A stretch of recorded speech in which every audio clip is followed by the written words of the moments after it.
Okay. I'm gonna hold on to this for just a second, Okay. just to make sure it doesn't come in as. Excuse me, sorry. Good evening and welcome to our Scarborough Board of Education workshop. The date is Thursday, August 20th, 2026. Would everyone please join me for the Pledge of Allegiance?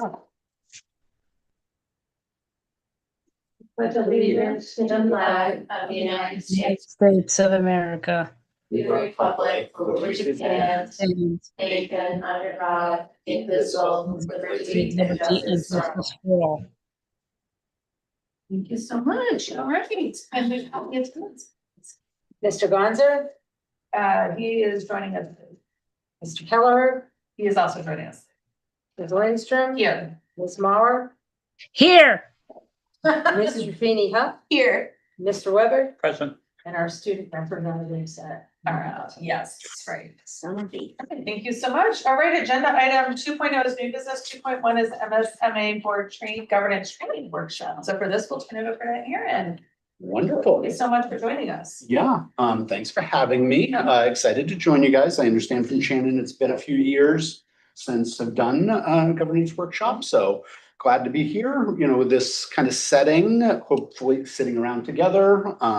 Certainly we have plenty of content, but also want it to be as useful for you all as possible. So hopefully this is more conversational than presentational, as we move through it.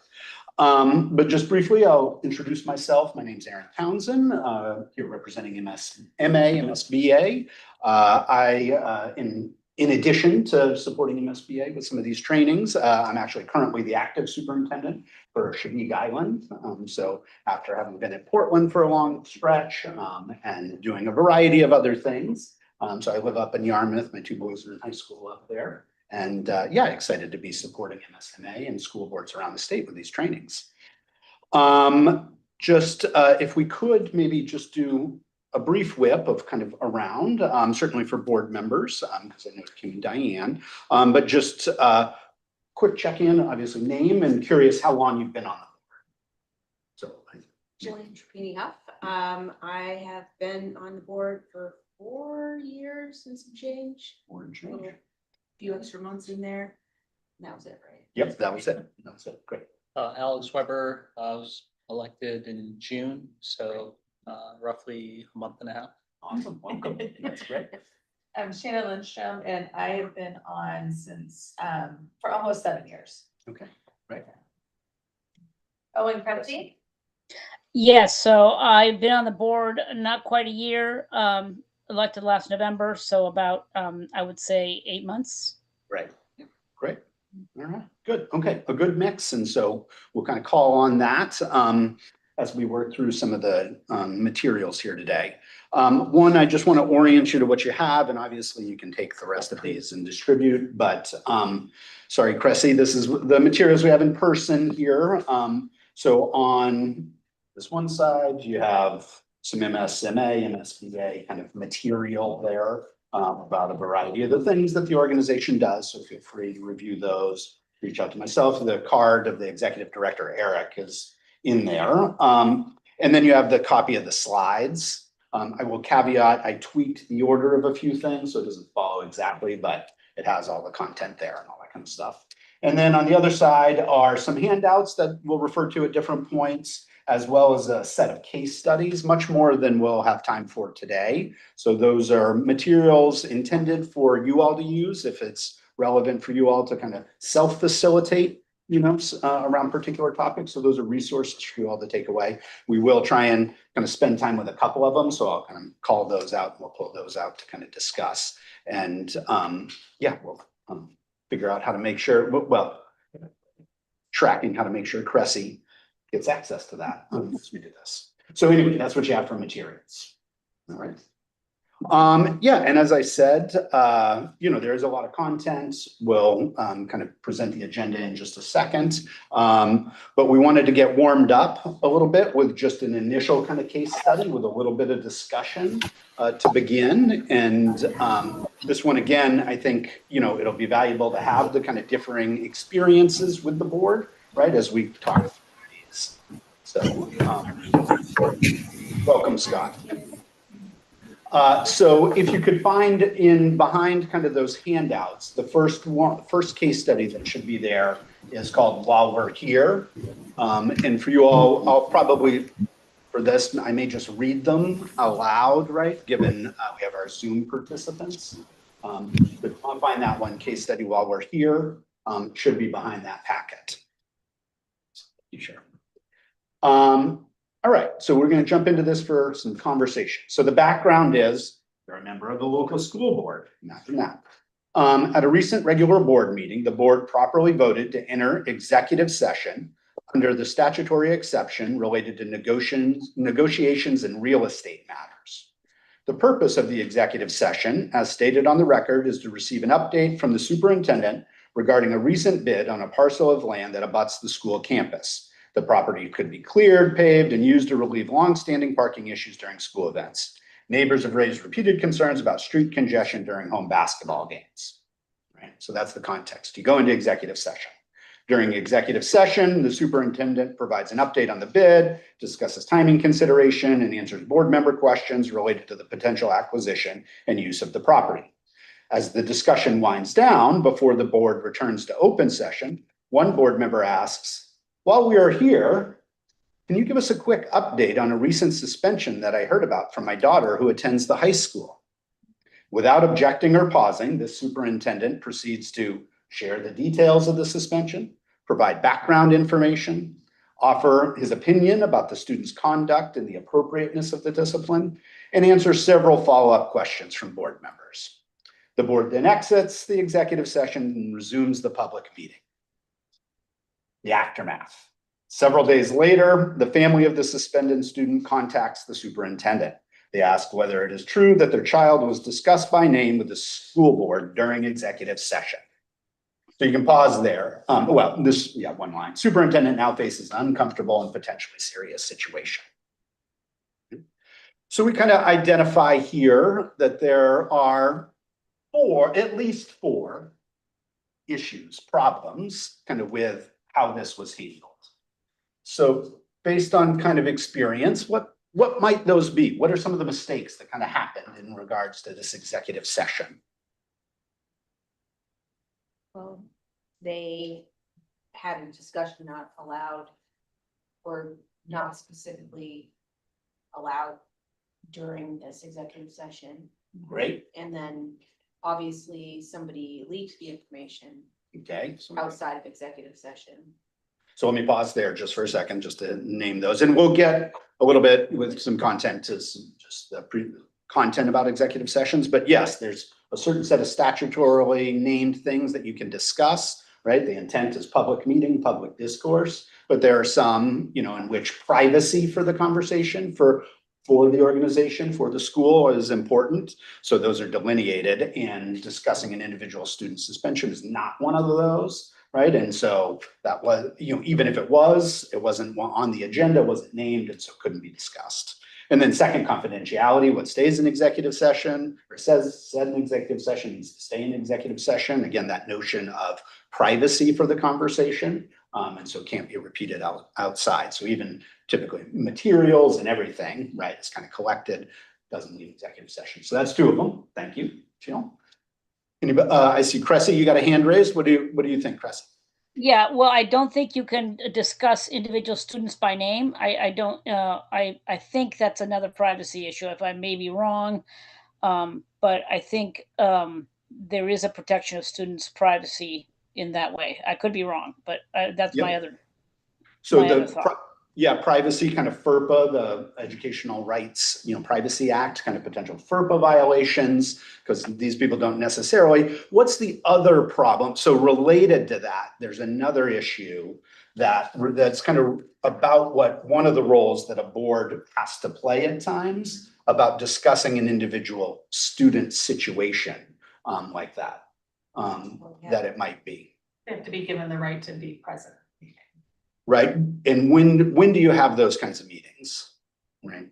After they've gone through the process. So we're like the last Right, step. and yeah. then They've gone through the suspension or expulsion process. Right. Yeah. So one of the kind of statutory roles of a school board is to say, we use the language quasi judicial, right? So the school committee, in the cases after it moves through process, either on the student discipline side or on an employee discipline side, is not necessarily the final. There's obviously, lawsuits and appeals to labor boards or things like that that can happen, but you do sit in a quasi-judicial role to make determinations about on the student side, either extended suspension, expulsion, right? Or on the employee side, suspension, expulsion, dismissal. And so having had conversation on the front end certainly could be prejudicial, right, to your role as in that way. So the FERPA and that kind of quasi-judicial. Yeah, anything else that people kind of see as potentially problematic here with how this was handled? I just wanted to chime in. Sure. We're a governance body.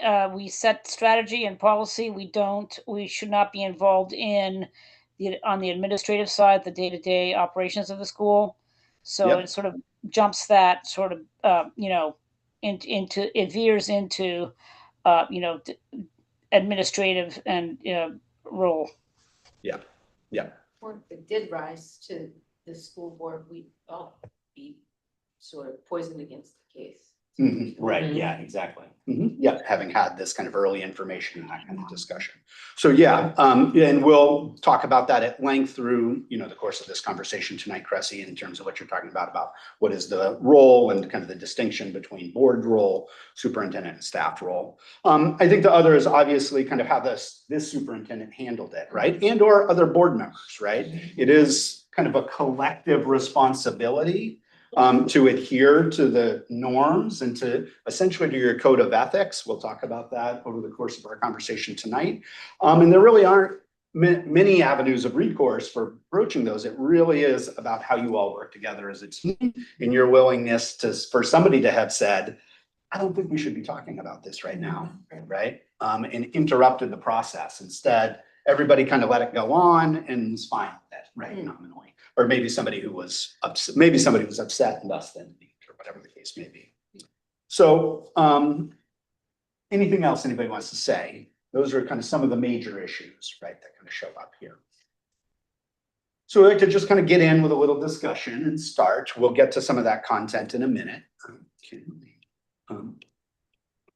Practice here. Okay, so my goal tonight is for you all to kind of continue to build your understanding of your role as a board member. So that's both obviously Alex for you as a new board member, Cressy newish within a year, but really for everybody. That it's an ongoing process, as we'll talk about being a board member, understanding the role and how you execute that role well. Gain clarity about how you as a board and the superintendent of schools function together. Speaking of roles, like Cressy was mentioning, realize that your success as a board member is closely tied to the success of the full board. So we'll talk about kind of individual board member authority, like where authority lies and when you have authority as a board. And so thus the need to kind of work collaboratively. And then lastly, understand that the way your board operates will influence the level of trust that your schools and the community place in you. So, we speak, right, or in education, we speak generally about modeling for our kids and but not just in education, everywhere within the context of the school district organization, right? This is the highest level, right? And so modeling from the top of the organization on down, how we want to engage in discourse, what kind of rigor we want to bring to those conversations, but also how we treat each other, right, in terms of those expectations and the kind of trust that they have. And so how you operate really is a central part of that. So,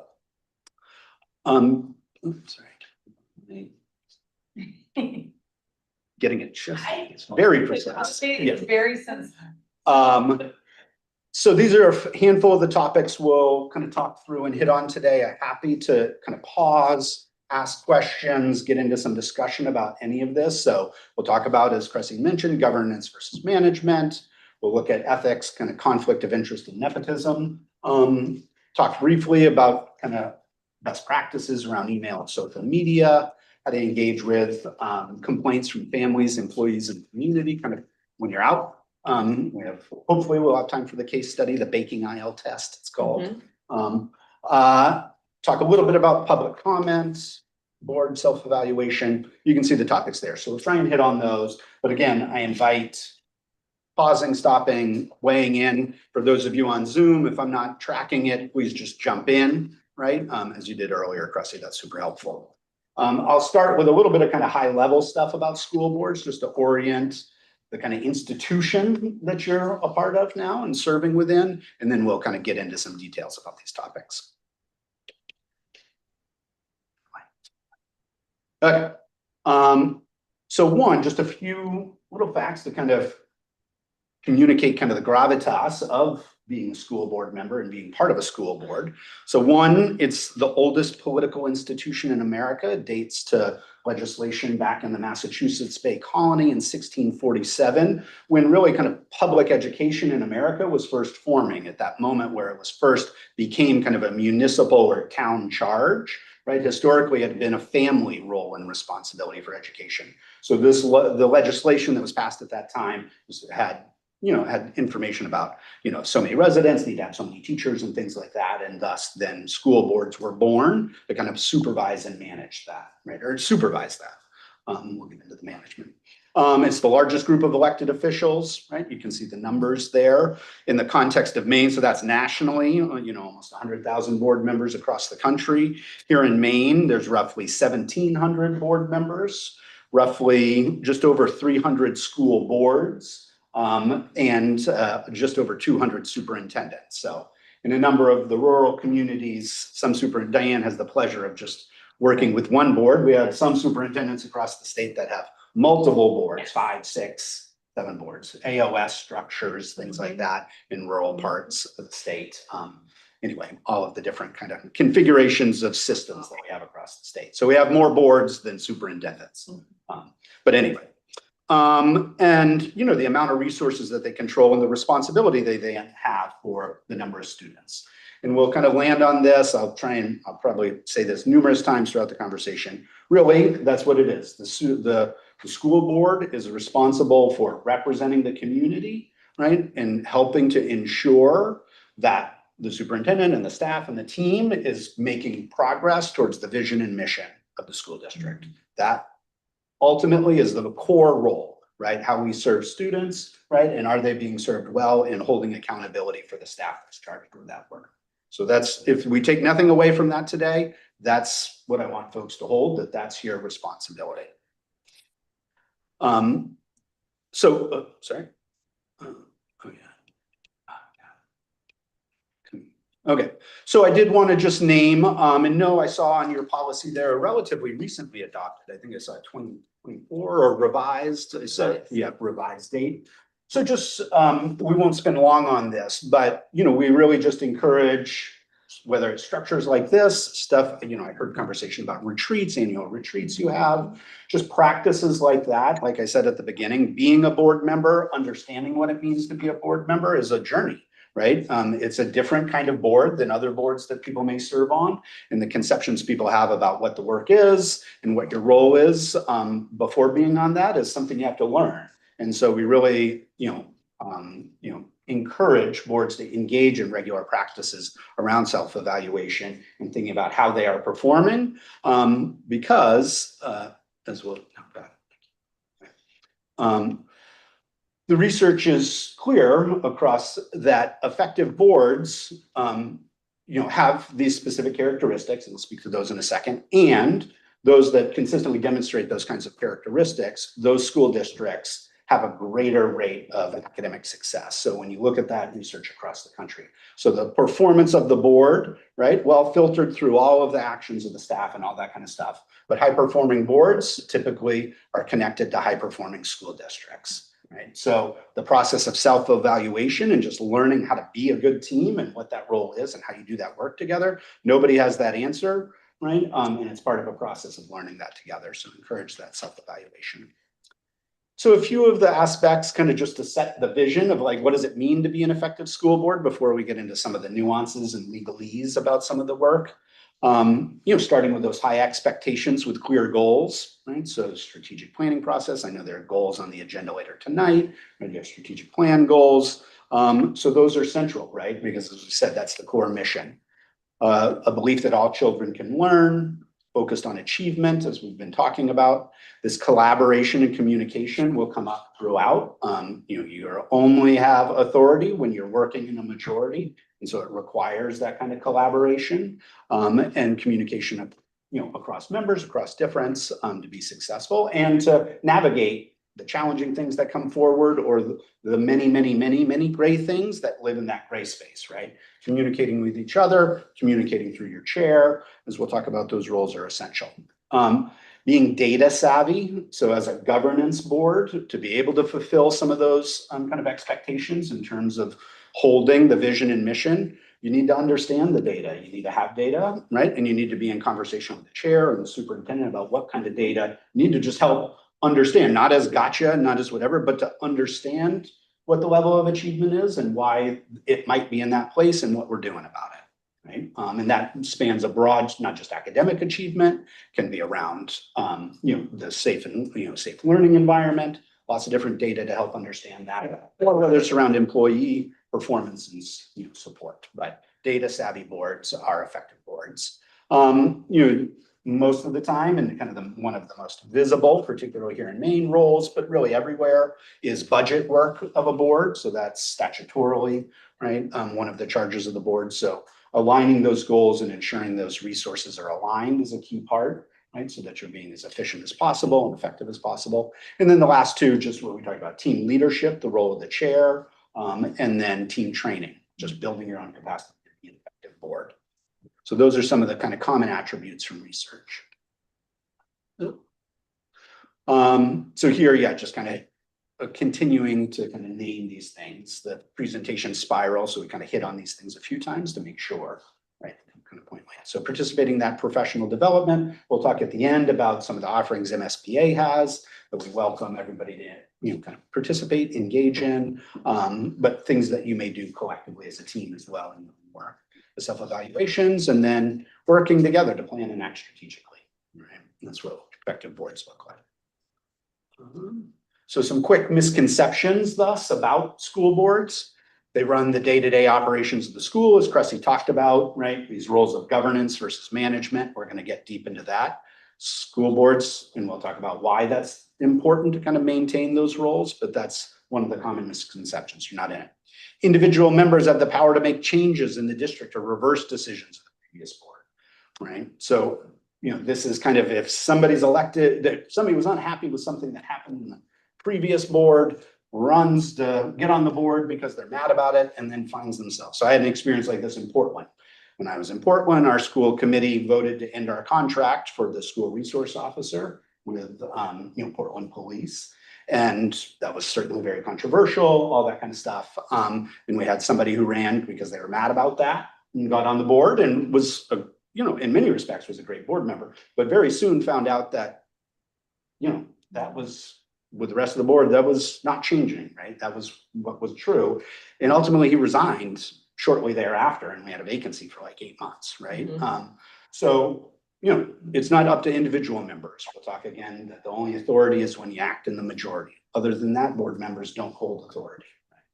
Right? Individual members have the power and authority to solve parent or community complaints. Right? Again, as we have talked briefly about, right? You can't get in the midst, right? I think it was Cressy's name, to just get in it and like try and solve a problem. Right? That's not the role of a board member. Individual members of the superintendent's boss, no. So again, you can see the pattern of individual, right, is a misconception. It's really the collective, right, and how you work together. So it's you as a group, right, collectively are the superintendent's boss, and that's it, not the boss of anybody else in the organization. And then lastly, school boards select and determine who to hire.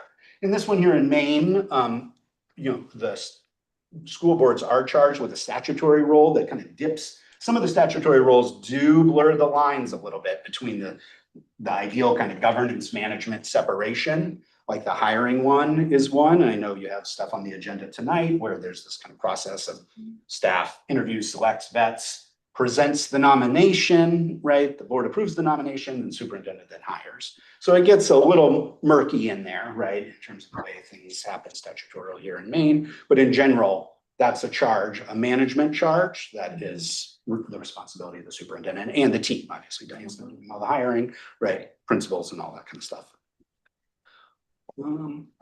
So the team, so just want to acknowledge, again, this notion of team, and that this leads us into kind of the different roles. So you should consider yourselves kind of the governance team collectively.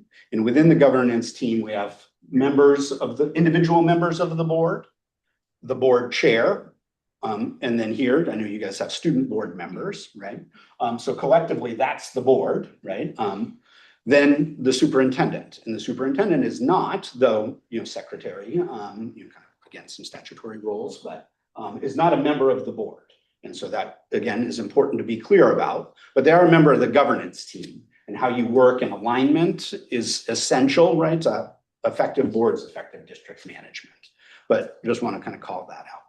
Sorry, could you just clarify, you said the superintendent is not the secretary or? Is the secretary. the secretary, again, something statutorily that's kind of articulated, but That's what but is not doesn't vote, right? It's Correct. really who votes, right? It's kind of the tell of who's on the board.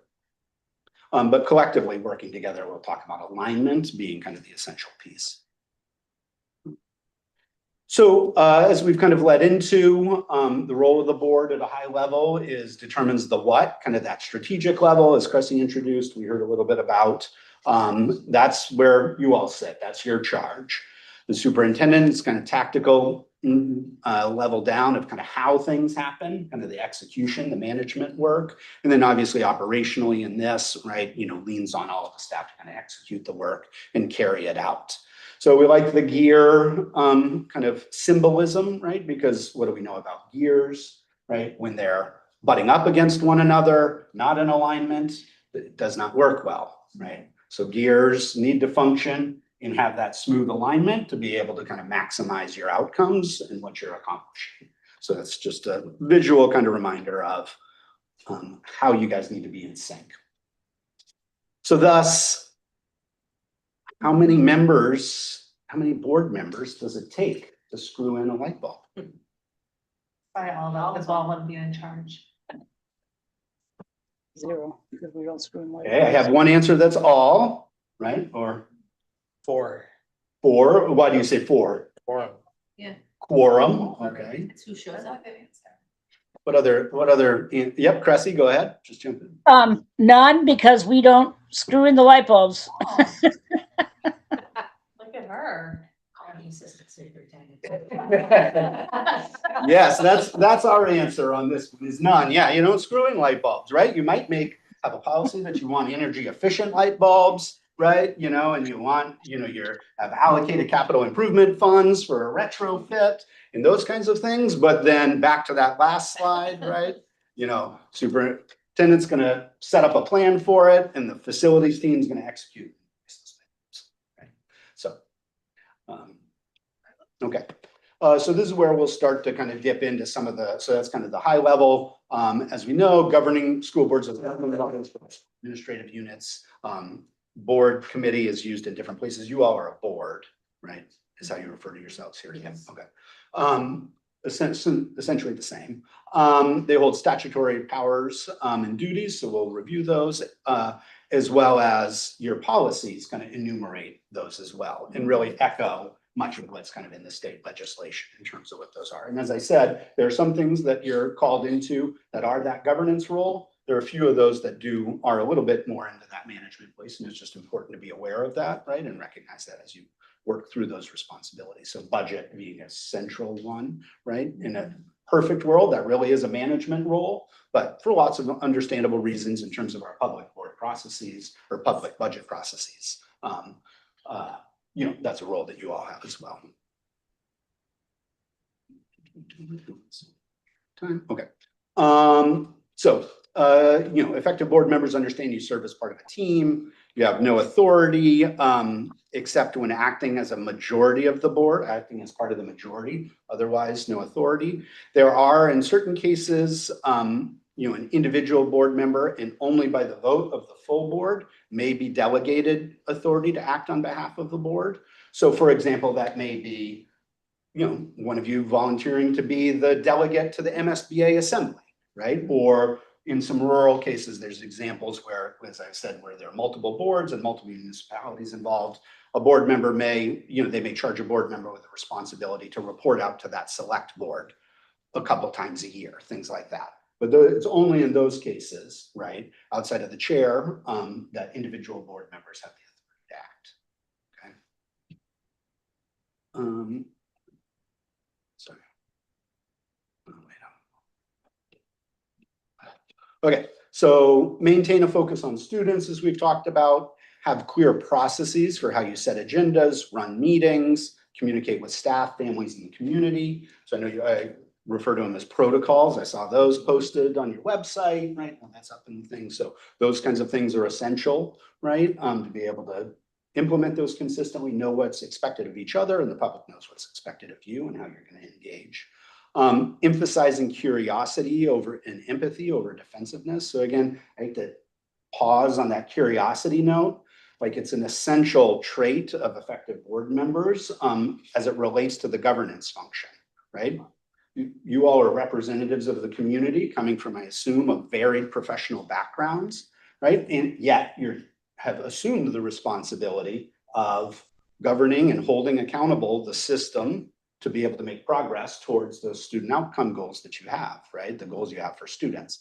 And so that requires a lot of learning and understanding to be able to affect that role. So curiosity and the kind of how you ask questions and the kinds of questions, that can be a whole training of itself. Is like, what do effective questions look like in the context of a board member and in the context of your governance role?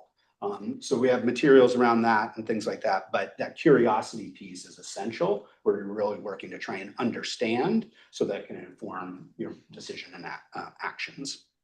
And then model that calm, clear messaging during public meetings and heighten media attention. So obviously, we know there are instances around the state and obviously around the country recently, where boards have it's become a challenging place. People view board meetings as kind of public forums, and certainly they are public, but ultimately this, I think is agendized as a business meeting, and that's an important understanding to continue to hold. We'll talk public comment. There's a role for public comment. But if there aren't other opportunities for the community to engage with the board, it's going to show up here, right? And so, I don't know if you guys have a subcommittee.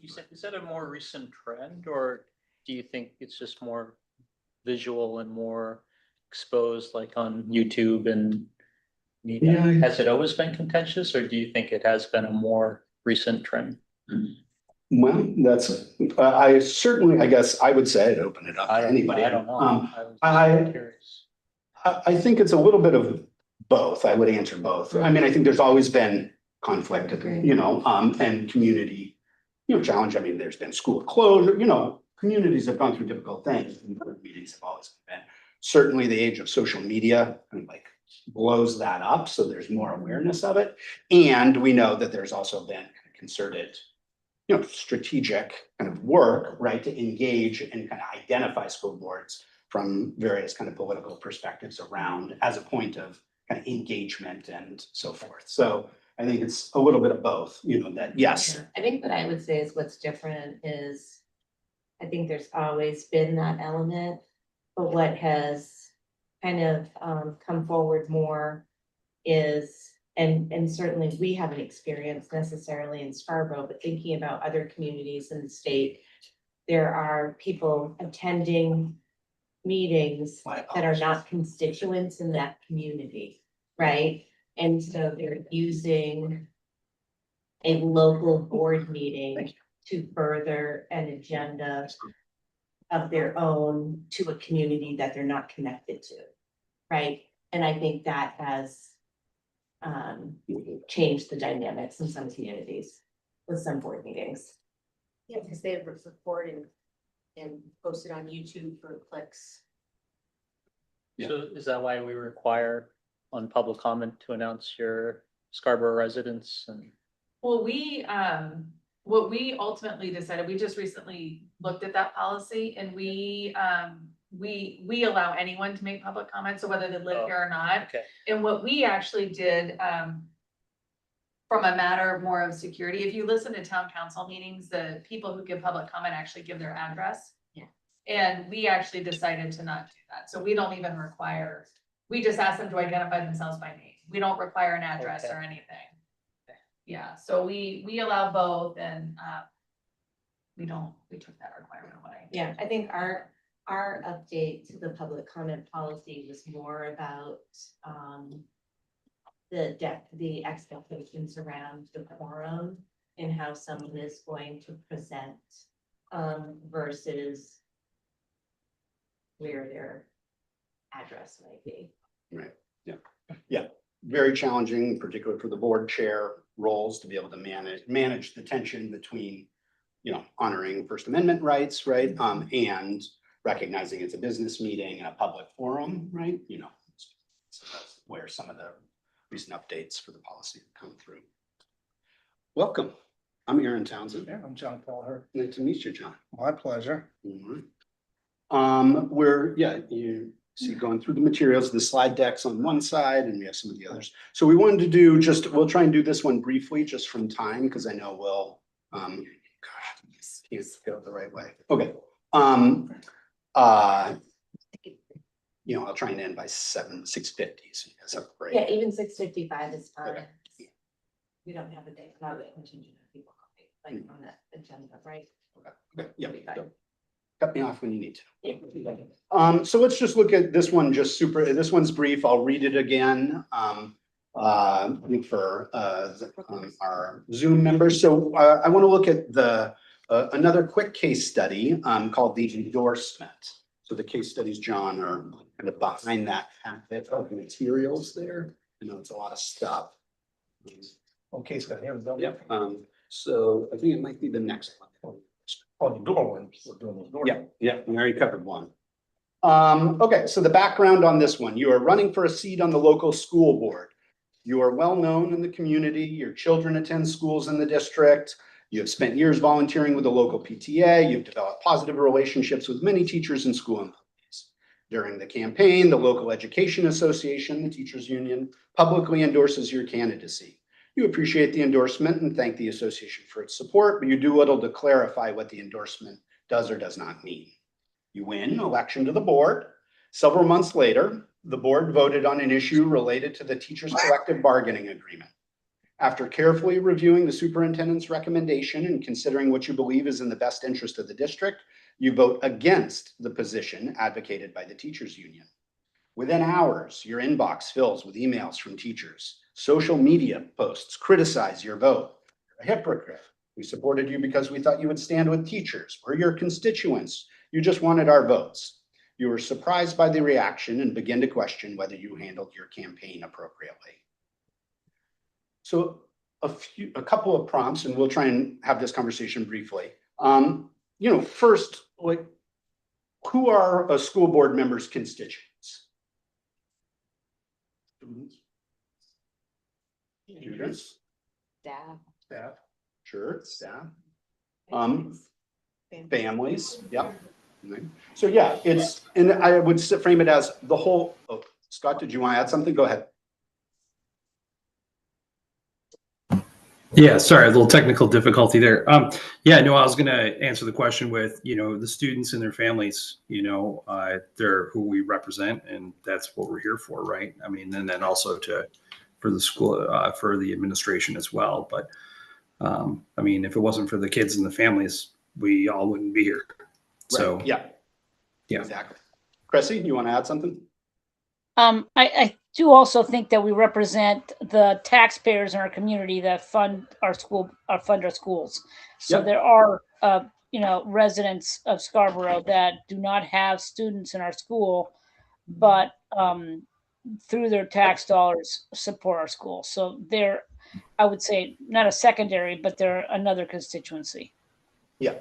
So, yeah, and I would just frame all of the above, right? That's been named. You represent the whole community, right? And that's important, again, to kind of recognize.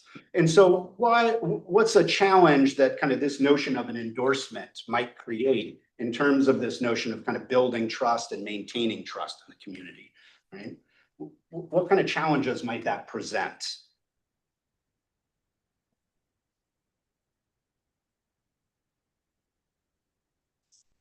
if your charge is to represent the full community. Yeah, you're having if there's even an idea that you're only representing one small segment of the population, you're really not representing the entire population. Right, yeah, Well, it doesn't matter what you decide, you're gonna make some people happy, and you're not gonna make other people happy. I mean, True. that's just how it's gonna work every single time. yeah, It yeah, doesn't matter which side of anything you're on. Some people will be with you, some people will be against you, and. Yeah. And, and you have to, one, either not care if people are upset about that, because I always vote my conscience, and I always do things based on what I think is in the best interest of everybody. Not everybody is going to think the same that I think, but I don't worry about that because I can't. Because if I did, I wouldn't sleep ever, and I would just, be going in circles trying to figure it out. You can't do it. It's just impossible. So how could this board member have kind of addressed this notion of the endorsement to just kind of mitigate these issues of kind of potentially feelings of broken trust, right? How could this have been handled a little bit differently, so that it didn't end up in this way, or that people were clear? I mean, I think they could have definitely asked questions of what the endorsement entailed, for sure. And what were the expectations going into it? Yep. Yep. And communicated that at the time, right? Okay, appreciate the endorsement, support teachers and recognize my charge is to represent the full community, things like that, right? So I don't want to get too, hung up on this, but, this is an example of kind of something common, and it again illustrates a little bit of the difference, right? Endorsements are super common, and obviously lots of kinds of, elections, right? And for lots of kinds of offices. But many of those are for, legislative positions, and this is not a legislative board. Again, we keep hammering this on, this is a governance board, and that means something different, right? In a legislative process, you are there representing the interests of particular groups, right? That's not what the board is, a school board is, in a school board member's role. You're responsible for representing all the kinds of constituents we just named, right? And so helping to kind of continue to share that message, right, as you engage with the public is important, is another way to continue to kind of build trust. Cressy, you want to say something before we move on? I just want to say that we will hear from specific constituencies. In Scarborough, we hear a lot from seniors who don't want their tax rate going up about the school budget. So, Right. but so I want to make sure that it's important to always listen to all constituencies that come to us, Right. and to have an open, and communicate. We are here to represent everybody's interests, but we will listen to everybody. That's, we have an open door in terms of listening to our community. That, so but making clear we're not beholden to, we can't be beholden to any specific constituency. Right. Yeah. Just to build on that for a second before we move on, and we'll may get to this a little bit later, but to that notion of like your charge, if you're not listening to the community, it's very difficult for you to live out your charge of representing the community in respect to the kind of the vision, the mission, and what you're trying to accomplish, right? If you don't know what the community wants, it's going to be hard for you to then kind of hold the school district, develop, set those goals, all that kind of stuff. So you have to have structures to listen to the community, and you want to be very intentional about those, right? When those are one-off, as we talk about, or they need to be structured in such a way that you're not unwittingly privileging some constituencies, right, and their voices by hearing them more frequently, or whatever the case may be. You want to be very intentional about your engagement, and you want to have structures to ensure that all board members benefit from that and that the input's transparent. So, we had a public affairs committee in Portland, right? Those kinds of structures where you're deliberate around planning those, how you share that information, make sure everybody benefits from that. Those are essential, right, to be able to kind of do the work well, or having some kind of structure, versus, listening to the community, right? Being in the supermarket, being a board member rolling up into an elementary school and being like, yeah, I dropped by this elementary school the other day, right? Because that's, their ear is going to get pulled by some people, right? Not by others, right? And that's a different kind of thing, not to mention just kind of the impact that can have on the school, the disruption it can have in the school, right? And things like that. So being very deliberate and intentional about your engagement and listening is an essential function of the board to ensure it's done and you're hearing from everybody, right? And that everybody benefits from that. Okay.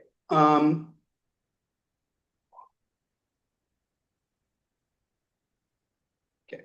All right. So we're going to jump into the roles piece, and maybe I can speak to this briefly because we've spent a little bit of time on this. But you have, just want to call out, you have a policy, and it's in the handouts here. It's on your website. If you haven't looked at it recently, would highly encourage folks to do so. So that spells out this relationship. But in a nutshell, right, we've talked about, and Cressy teed it up for us at the beginning, this distinction between governance work, which is the work of the board, and management work, which is the work of the superintendent, right? So what does governance work mean? What does that look like? So defining the what, setting the mission, vision, and kind of core beliefs. Who do we want to be? And that should be a reflection of your community, right? What your community wants. So setting those, establishing strategic goals and success indicators so you can monitor progress down at the last bullet, right? Without those, it's hard to know, are you making progress towards that vision, right? And what's happening to accomplish that. Adopting policies to support the work, ensuring adequate resources. So that's about setting the policies is your high level guidance of kind of really your values, right? Is what shows up in policy when you, and how you expect people to do the work, not to do it, right? But your space where you get to set, right, how you think the work should be done in a given domain as it relates to a policy. And then resources, creating the conditions, right? Policy also creating the conditions for the work to happen. Right? So that's board role. Superintendent role, right? Pretty clear is the how, right? Okay, so that's what needs to be happen. Superintendent with the fabulous team, make it happen, right? So developing the strategy and action plans, implementing those kind of board goals that you've set through the operation, strategic plan, right? Creating the procedures. Okay, this is the policy. This is how we're going to execute on this. Managing all the day-to-day operations and delegating that, and holding staff accountable for that, and then overseeing all of the use of those resources. So you've kind of set in place the conditions, right? By advancing a budget, getting it secured, right? Then the superintendent staff's role is managing that successfully. So this piece at the end, the bottom line message, and back to this notion of the governance team, right, is that effective governance requires alignment, not overlap between the board and superintendent. So think again of the gears, right? If the gears aren't aligned, you're creating friction, right? And what's the problem with that friction, right? It's just the inefficiency, right? Redundancy, confusion, lack of clarity, and all of that just detracts. The work's hard enough, right? And that just detracts and ultimately on down the line impacts kids.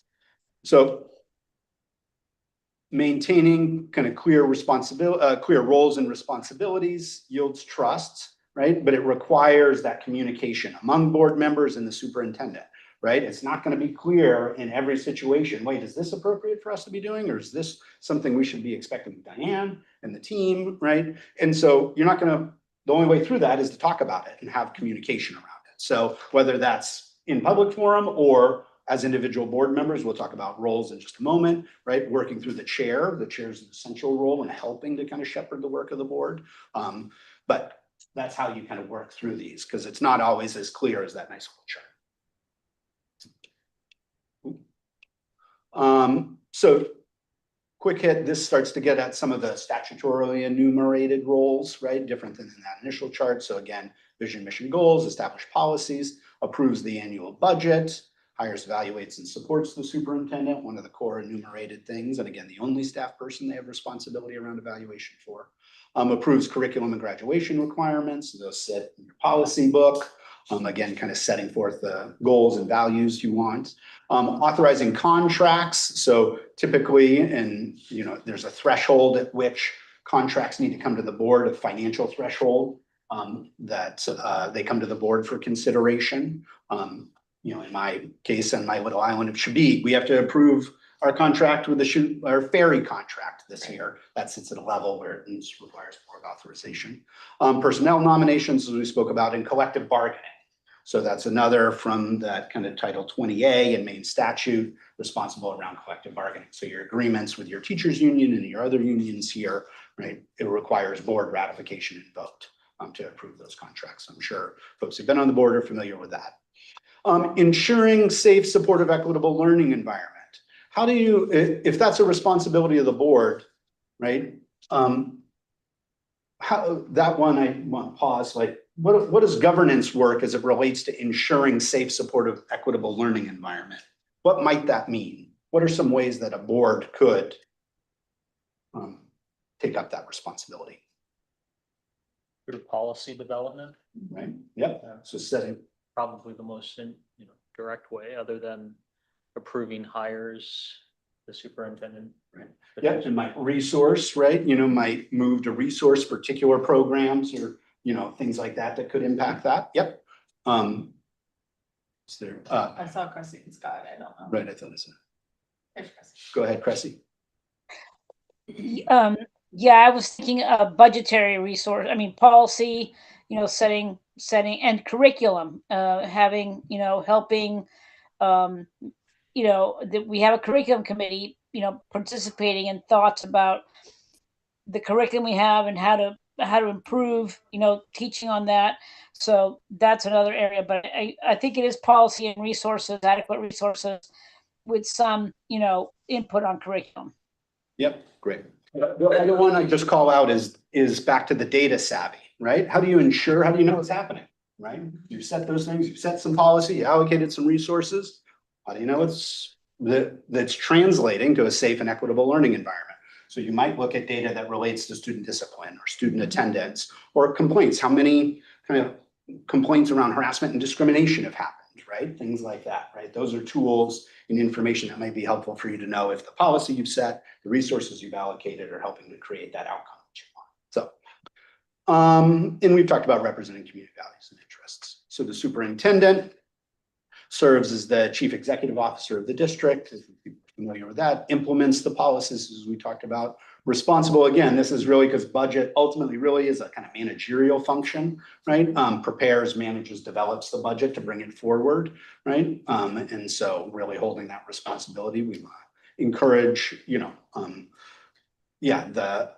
the alignment to goals, the responsibility leaning on the team as they prepare budgets versus kind of ad hoc budget requests kind of coming from all over. That's where the management stuff gets challenging and again, confusing.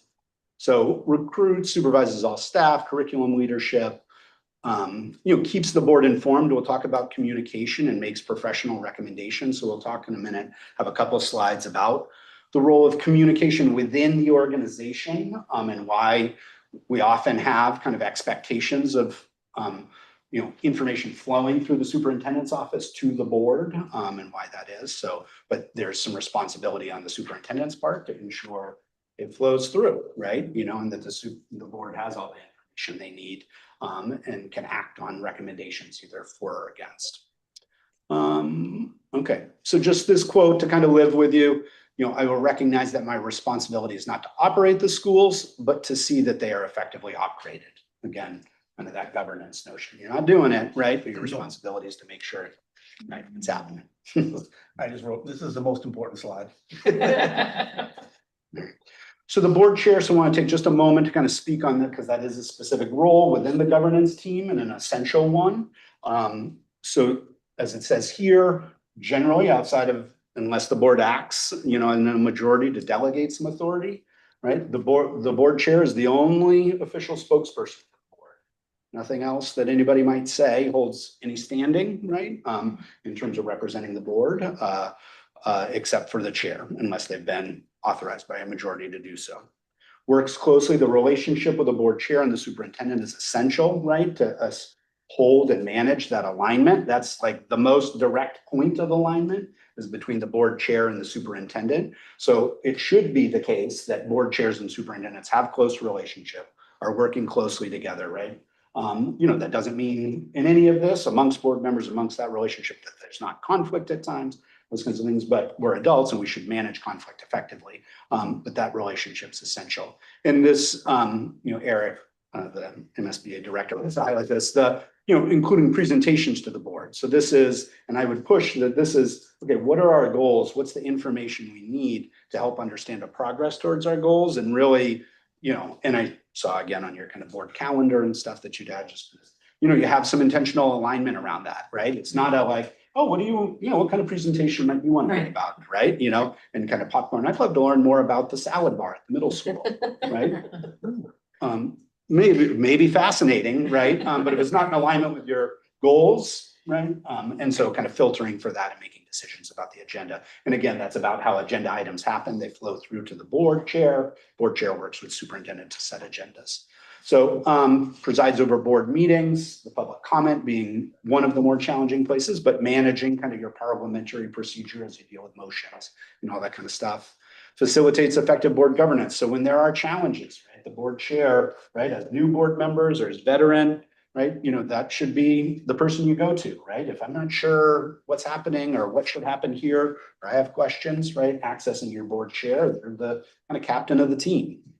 And then the liaison, spoke about. A few other things, assigns or appoints committee members, right? So annually as part of the organizational process that typically happens. So that flows through the board chair, representing the board at official functions, leading the evaluation process, ensuring that's happening, right? Engaging the full board, right? And kind of whatever other measures you may use in that, providing that guidance and support, and then ensuring the board speaks with one voice once decisions are made. We'll look at kind of the code of ethics and what people are committed to. But again, this notion that the only authority is when the board acts in the majority. And however it may play out in terms of the votes, whether it's unanimous, it's 9 typically, right, voting members?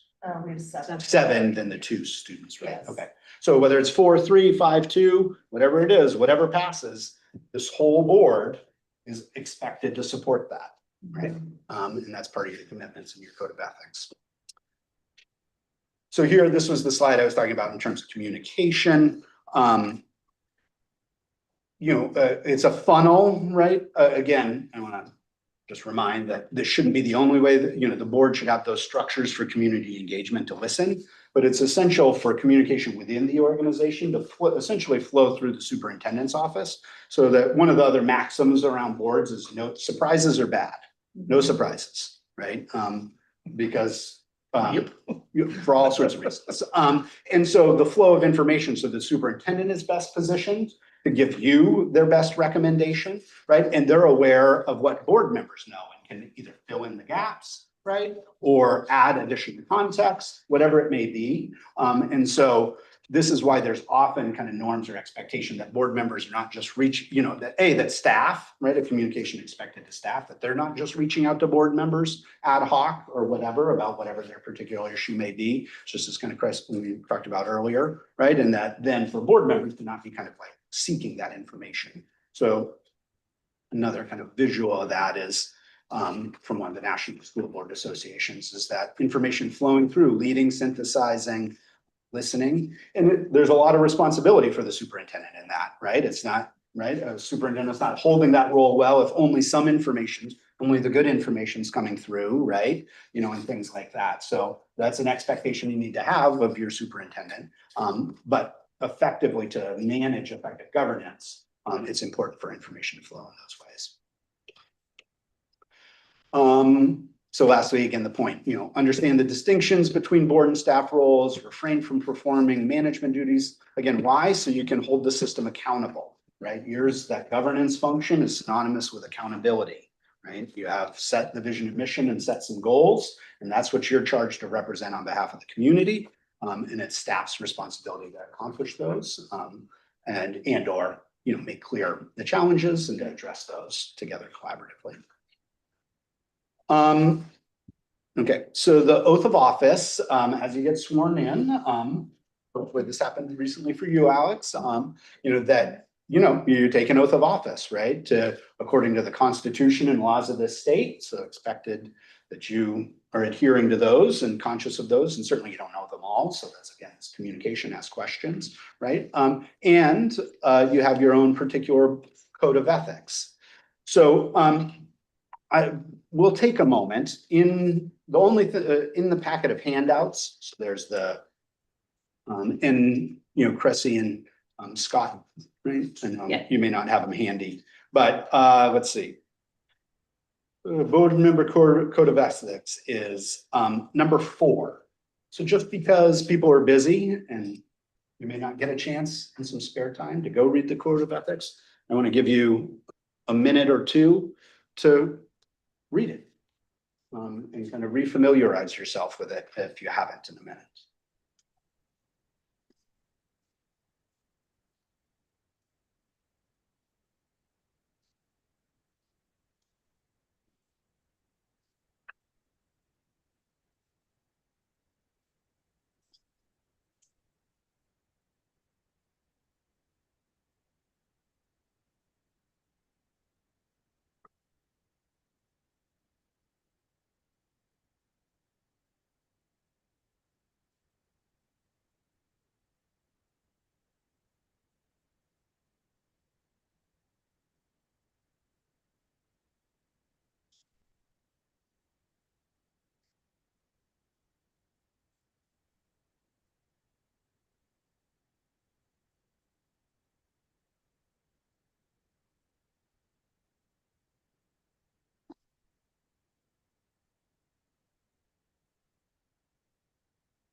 I'm gonna keep us moving a little bit. If you have questions about what any of those mean or what that may mean in practice, right? This is an example of where I would consult your board chair, right? Okay, I've committed to this, but I'm not really sure what that might mean, right? Seek some understanding around it and talk to them because this is what you should expect of one another, right? And what you're kind of committed to in these public roles. So those ethics, we've talked about some of these things. You represent the entire school administrative unit, so that entire community, not particular interests as a governing board. You understand the role, encourage that open exchange of ideas. So like there's productivity in discussion, deliberation, right? Conflict even. But you need to do that in conscientious, courteous manner, right? Representing and reflecting the ways you would want and aspire the graduates of Scarborough, right, to be able to do in their classrooms and in their lives, you know, post-school. And then avoid conflicts of interest, which we'll get into specifically. So when a board member, what happens? You know, somebody doesn't adhere to the Code of Ethics. What happens? You know, what do we do about that? Unfortunately, there's not a lot we can do about it, is like the end answer. That being said, I would encourage folks to treat it like conflict, like the kind of conflict resolution we expect of staff, students, right? If you have an issue with how something's happened, start with engaging that person. Like, hey, this happened in the meeting the other day. I'm not sure about that, and have a conversation about it. If you need support, that's what part of the board chair's role. Okay, maybe we should talk with Shannon about that issue, right? If it becomes a broader issue or an ongoing issue, there is, through the parliamentary procedure, there are mechanisms for censure. But censure is just kind of a public admonishment. It doesn't change anybody's term or status or service, right? As a member, right? Ultimately, recall and every 3 years, right? You know, as an election, those are the mechanisms of accountability for board members. So it really makes it important, that commitment to the Code of Ethics about how you guys work together. It really is about how you work together, right? And being an effective team. That's why that self-evaluation process is important, because being a team is hard, right? And you need to dedicate time to being an effective team. Eric, you know, you mentioned the swearing in, abiding by the laws of the state. And the last, you know, Code of Ethics point here, which is, I always kind of go back to, it says, I will abide by the laws of the state and regulations promulgated by the Department of Education and the State Board of Education. But is there really no recourse, you know, for violating the law in terms of not upholding the law? Not upholding the law. I mean, well, I guess there's, I mean, from the state's level, I guess what I'm yeah, just asking more from. I mean, so we have there's a live example of this, right? That you all are likely familiar with, or a number of you, where we have, I think it's 7 districts that are being sued by the state for being, I didn't know that. for adopting policies that are inconsistent with state statute. So Okay. this involves, you know, the main human rights, what am I blanking on? But anyway. Commission. Yeah, Maine commission, Human yeah, Rights the Maine Human Rights Commission. So some, in the issue of kind of transgender, individuals in athletics. So there are some districts that have adopted a policy that prohibits that. That's in conflict with Maine state statute. So those school districts. So you need to be aware, right? That's presented risk, is incurring, cost, legal cost, right? There's a lot of risk and exposure then for a district when you're stepping outside of that. Yeah, and I only pointed that out because as I read through these, I took issue with that being sort of a code of ethic. It's not really an ethical choice, isn't it? Yeah. It's like, I think we just have an obligation. So I don't know if I could put my 2 cents in, I would take that out. And I would just say, if you're swearing in to uphold the laws is Right, says it said. it's sort of its own, yeah. Right, I do faithfully swear to discharge according to the Constitution and laws, yeah. So, no, appreciate that, Alex, yeah, assumed. Yeah. Okay. So want to just talk conflict of interest briefly, and happy to talk, take questions as we move through this. There is a kind of a helpful case study if it's ever useful for you all in here. We don't really have time for it tonight, but it's about the heating oil contract. It's a good case study about it. But the language in your the language in the Code of Ethics is something along these lines, right? I'll resist every temptation and outside pressure to use my position to benefit myself or any other individual or agency. So that really comes down to two things. Conflict of interest as it shows up in voting. So if you have a direct or indirect monetary benefit, right? Or even kind of the appearance of one, back to the notions of issues of trust with the community. It really is the only time, or virtually the only time, one should recuse themselves from voting. So also in your Code of Ethics is like, I'm going to vote, right? That's what you're here for, is to take action and to represent your community, right? It should not be a practice for people in difficult conversations to recuse themselves, right? It should only be in the context of if there is a direct or indirect monetary benefit or the appearance of one such that it would bring negative, kind of attention, backlash, whatever it may be, right, to the school district in terms of how it performs things. So that's on the voting side. There's also kind of conflict of interest language around service. So committee members are their spouse, specifically spouse, not necessarily other nuclear family members, right? May not be an employee of the school district and may not volunteer with primary responsibility. So can't be the boosters chair, right? For example. Right? Can show up and work at the snack shack, but can't be the chair, right? Right. So that kind of primary Where responsibility. in the Code of Ethics do you see an affirmative duty to vote? Let's see.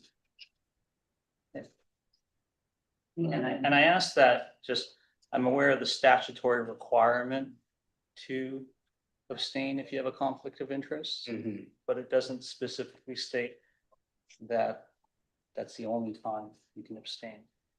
Yeah, and it's not specific. I know, it's common if somebody wasn't present for a Oh, meeting. sure, I they just, you abstain mentioned it in the from Code of minutes. Ethics, but I didn't read that anywhere, I guess, so. and maybe it's not enumerated here in Yeah, we yours. don't have it in ours either. Yeah, we just actually had this conversation recently because Yeah. our policy doesn't spell out that board members should abstain or why they should abstain outside of the conflict of interest, Yeah. which Okay. Yeah. Which is required by law. I mean, yeah, required which is that to required. abstain if you have a conflict of interest, but Mhm. it's not required, to abstain for other reasons as well, but I take your point. Yeah, I would say, the bushes, that's what you ran for, presumably, right? That's what you're here for. Again, except maybe in some appropriate exceptions, application of that. So the service, and then there's, other kind of finer points of following service. There's some limits, right, to kind of being able to be employed by the district and so forth. And these are things that, particularly many of our rural districts really struggle with, right? Because staffing them can be very challenging, right? So they have to negotiate some of these things in ways that maybe are in larger municipalities, right, are not as much of an immediate Now, challenge. on that point, Eric, do you find that because those rural school districts are those RSUs and stuff, I've noticed in reviewing the different school policies from different, it seems like they kind of blind or just adopt all of the model policies is that more of a result of like the consolidated school districts, or is that? I don't know that it's a function of that, you know, I mean, I think there's just, you know, and I don't know how your guys' elections go, right? I mean, Yeah. you know, I know for me on Whittle Shabby, you know, we're working hard to find people to fill those seats and kind of get them on the board. And so it's just, some of it's a challenge of just capacity at times.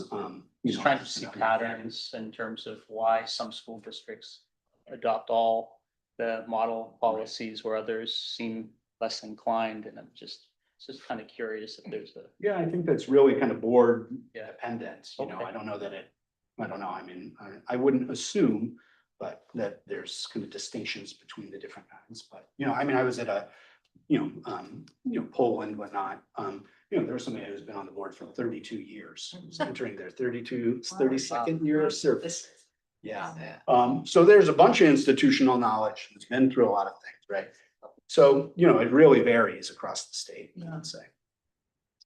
Nepotism, not gonna spend a lot, you know, that's a common, you have a policy on that, somewhat of a commonly understood, you know, issue, and so to be aware of.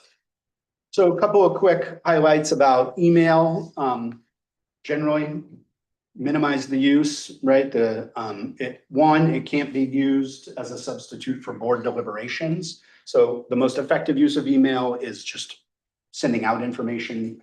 We're meeting at this time, the packet's posted, whatever it may be, right? Engaging in any kind of discourse and back and forth, you know, is leaving the public out of that, and this is a public board. And then second, as you all, you know, hope are aware, any and all of that, hopefully, and I thought I saw, you know, everybody's got Scarborough emails, so hopefully you're using a district email, because any and all communication can be, you know, not subpoena, but part of a public information request. So your emails that you send, right, and, you know, the volume of those, I would say, Alex, to your point, has definitively increased significantly. The amount of FOIA requests, Yeah. yeah. Yeah. That is the thing that for sure has exponentially increased. And Eric, you know, with respect to this email policy, you know, subsection C, which is the same language that we have, you know, I grew a little concerned because, and maybe I'm just reading this out of context, but it says board members will avoid reference to confidential information about employees, students, or other matters, but how do we conduct business effectively on matters that involve, you know, how can we communicate through electronic email without, I guess, referencing these confidential matters, whether they're employment issues or Well, discipline issues, or before a meeting, I mean, because it's helpful for us to, I think, be prepared and have this information beforehand. The telephone, it would be my answer. You know, if you have questions about specific items, Yeah. right? I mean, some things are confidential and shouldn't be discussed and should only be discussed in public session, Yeah. right? So you need to weigh some of that. But if you have questions about it, right, I would encourage calling so that you can feel like you're coming prepared, right? Yeah, all right, it's just a very strong word, will, it doesn't say should, or, you know, will avoid, and I personally, you know, I just get nervous because I don't wanna break the will, but Mhm. okay.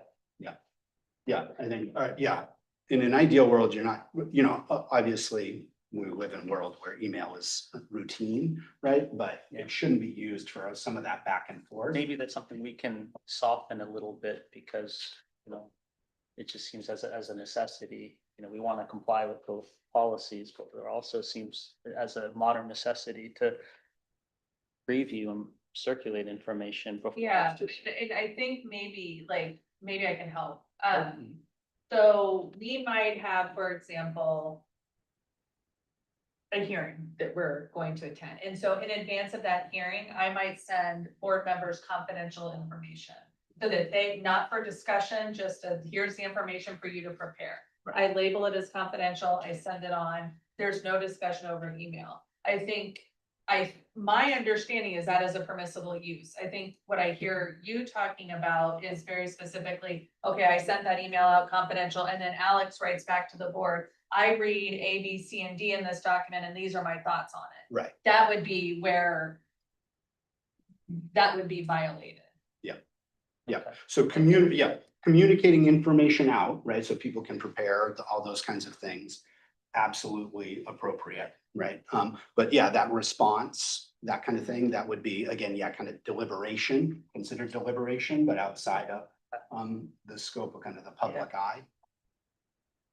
And then there's, you know, I mean, and I know we're just kind of enumerating different kinds of examples. There's things there of like, oh, this one thing, as we said earlier, that's not something we should be into. You know, it's probably not something you're gonna get emailed anyway, because that wouldn't be an appropriate matter for board members to be engaged in and things like that. But of those kinds of things, you know. Okay. Yep. So, and continuing to talk about it, right, to make sense of all this. Similarly, in an ideal world, right, nobody's using social media. You know, that's created, as we know, numerous challenges, but, you know, we realize, I don't know, the vast majority of folks are engaged in social media one form or another, right? The encouragement here, again, is to use it really for informational purposes, or in that role, that kind of articulated role of kind of communicating successes, information, activities, events, right? There's a thing of public forum on something happening at a different date, right? Those are good uses of it, not back and forth with somebody who said, oh, the school committee's crazy, blah, blah, blah, blah, blah, right? Engaging in people in that manner is problematic. And again, likely somebody acts engaging outside their authority. Yep. Okay. So we're going to skip our last little baking aisle test. This is about, how to deal with complaints. So that scenario is you're at the grocery, you're at Hannaford's, somebody approaches you in the baking aisle with a complaint about their daughter didn't get elected the captain of the basketball team. What do you do, right? So our guidance is, you're a board member, you're human, you want to be human with folks. You should listen, listen, right? But clarify your role, right?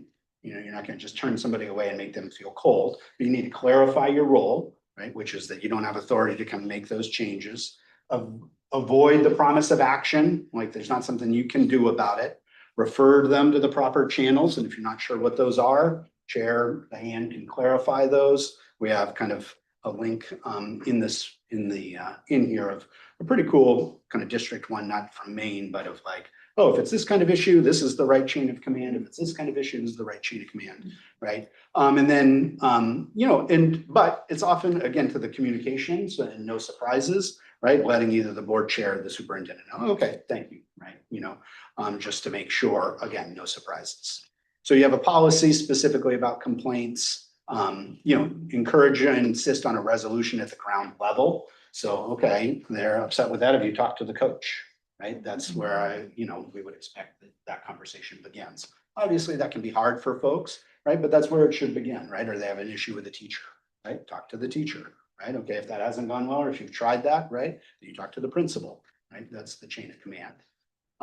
In certain contexts, it can come forward potentially, but very, very rare, and certainly exceptional circumstances when it comes to be a board matter or agenda item.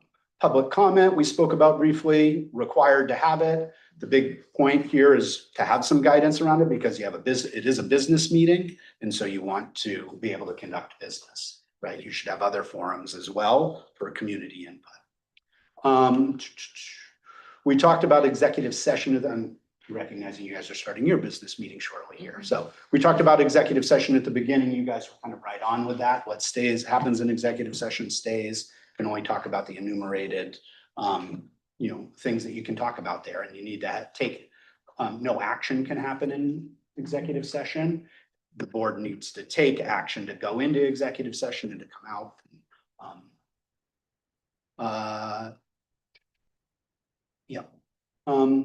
Okay, I think we're mostly there. So yeah, we've talked about many of these things, right? In terms of common mistakes, not understanding the chair role, allowing surprises, not supporting the decision of the majority, not having kind of respect and protocol in terms of how to engage. You can see these, what kind of makes things ineffective. Let me just kind of close with, right, we know that drama is not helpful. Just close with some of the other kind of professional development opportunities. So Drummond Woodsum, a firm for many of our districts, right, does a legislative update to understand kind of our legislative requirements. So that's coming up in September. And then MSBA has monthly kind of school board support and development meetings It's offered at a variety of dates and times. It's kind of the same topic each month. All board members are welcome to engage and participate in those. And then coming up is the MSMA Fall Conference, around which there's a lot of opportunities for board chair development, board development, so to participate in those as they're able. All right, I'll close there. Yeah, thank you all very much. Appreciate the conversation, and MSMA is here for supporting you all however you need. Thank you so much for joining us today. Yeah, thank you so much. And I apologize. I didn't mean to be rude to being late tonight. I apologize for that. Not at all, at all. Thanks. Thank you, Scott. Great, if there are no objections, we will adjourn at 7 o'clock. On the dot.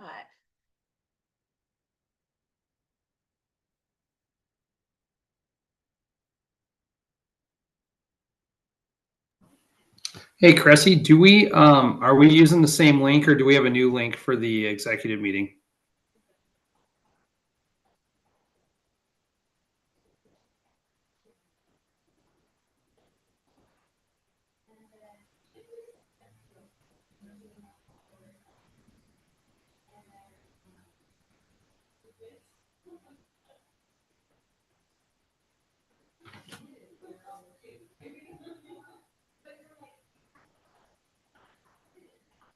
You're muted. I don't know if you're answering my question or not. Whoops, I'm sorry, it was muted. So we have an executive session that starts at 8 p.m. I think it's the same link. I'm gonna jump on my email, but I believe it's the same link. I could be wrong. Let Okay. me jump on the email and double check. Awesome. I did see it. I did see another link that was Okay. sent Okay. from So Cheryl. So is that a different link or is that the same link? New agenda. I think it might be a. Let me see. I'm gonna get on the calendar. If I can get on the calendar. Mm, mm, mm.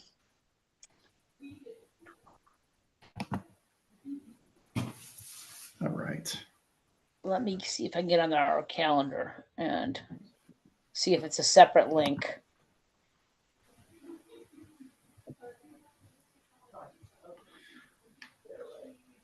It's the meeting ID 5673.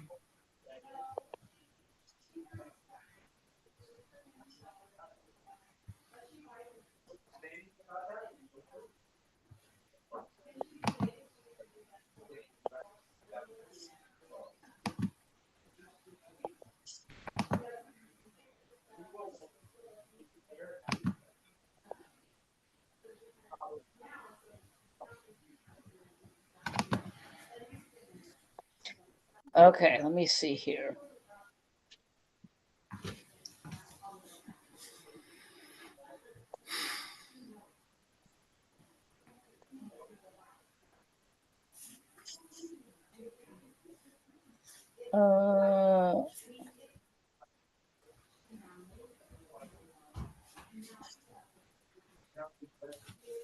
That's the executive session. 7 p.m. regular business.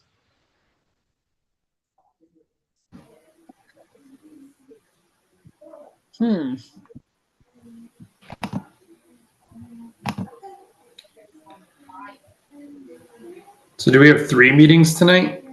So we have the workshop, but I don't see a separate.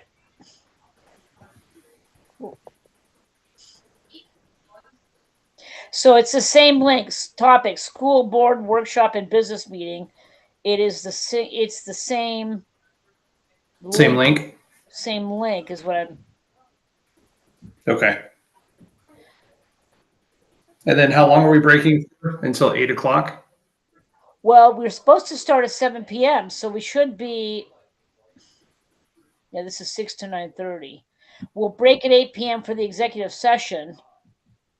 Let me see. I'm just confused on the executive sessions, August, from 8 to 11. Yeah, so I think they'll cut it all. That's, that is confusing me as well. Let me, so Well, let me, I'll stay on let this. me, Yeah, I'm gonna stay on this. I'll text Shannon to say, hey, Scott and I are still, we think it's the same link. okay. I'll be right back. Okay. Thanks, Cressy. I appreciate the help. No worries. Let me text Shannon to let her know we're still that we're still in the same Zoom webinar, waiting for them to come back on.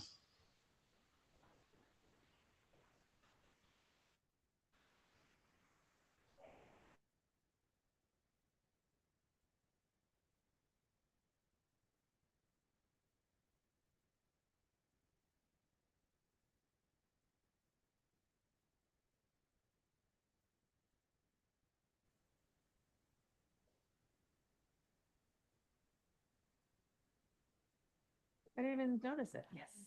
So here we are. You're manning that whole thing.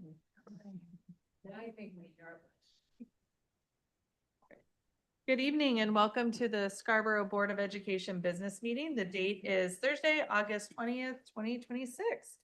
Would everyone please join me for the Pledge of Allegiance?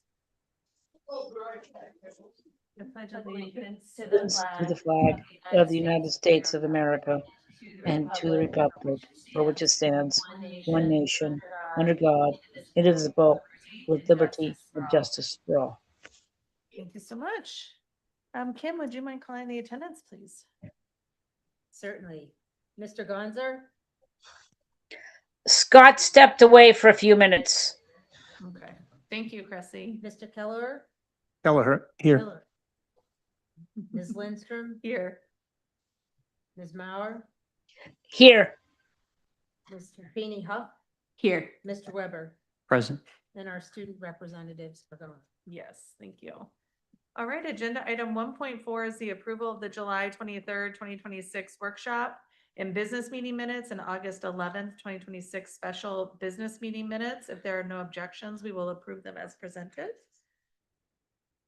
Agenda item 2.0 is resignations, retirements, and new hires. This is a non-action item. I would just direct the board to your workshop or your meeting materials. Agenda item 3.0 are adjustments to the agenda. I do have an adjustment this evening. At the back of the end of the agenda, I would like to add a new 11.0, which will be an executive session for the discussion of the labor contracts and proposals and meetings between a public agency and its negotiators, which would be the SEA. And then a new 12.0, which is a motion to approve the educational support professional contract. And so the adjournment would become 13.0.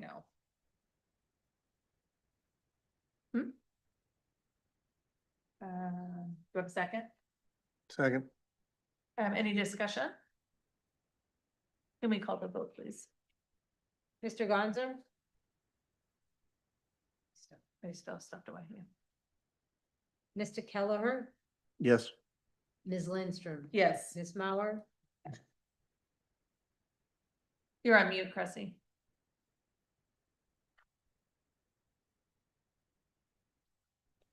Yes. Mr. Feeney Huff? Yes. Mr. Weber? Yes. All right, thank you so much. It shows unanimous. All right, agenda item 4.0 is the superintendent's report. So for this, we'll turn it over to Diane. Great. Good evening, everyone, and happy August. This is an exciting time for us here. We are really gearing up for the return of our staff and students for a new school year. Very exciting time for us. So if we move to the next slide, just as a standard slide at every monthly business meeting, I provide an update on enrollment. No, you're totally fine.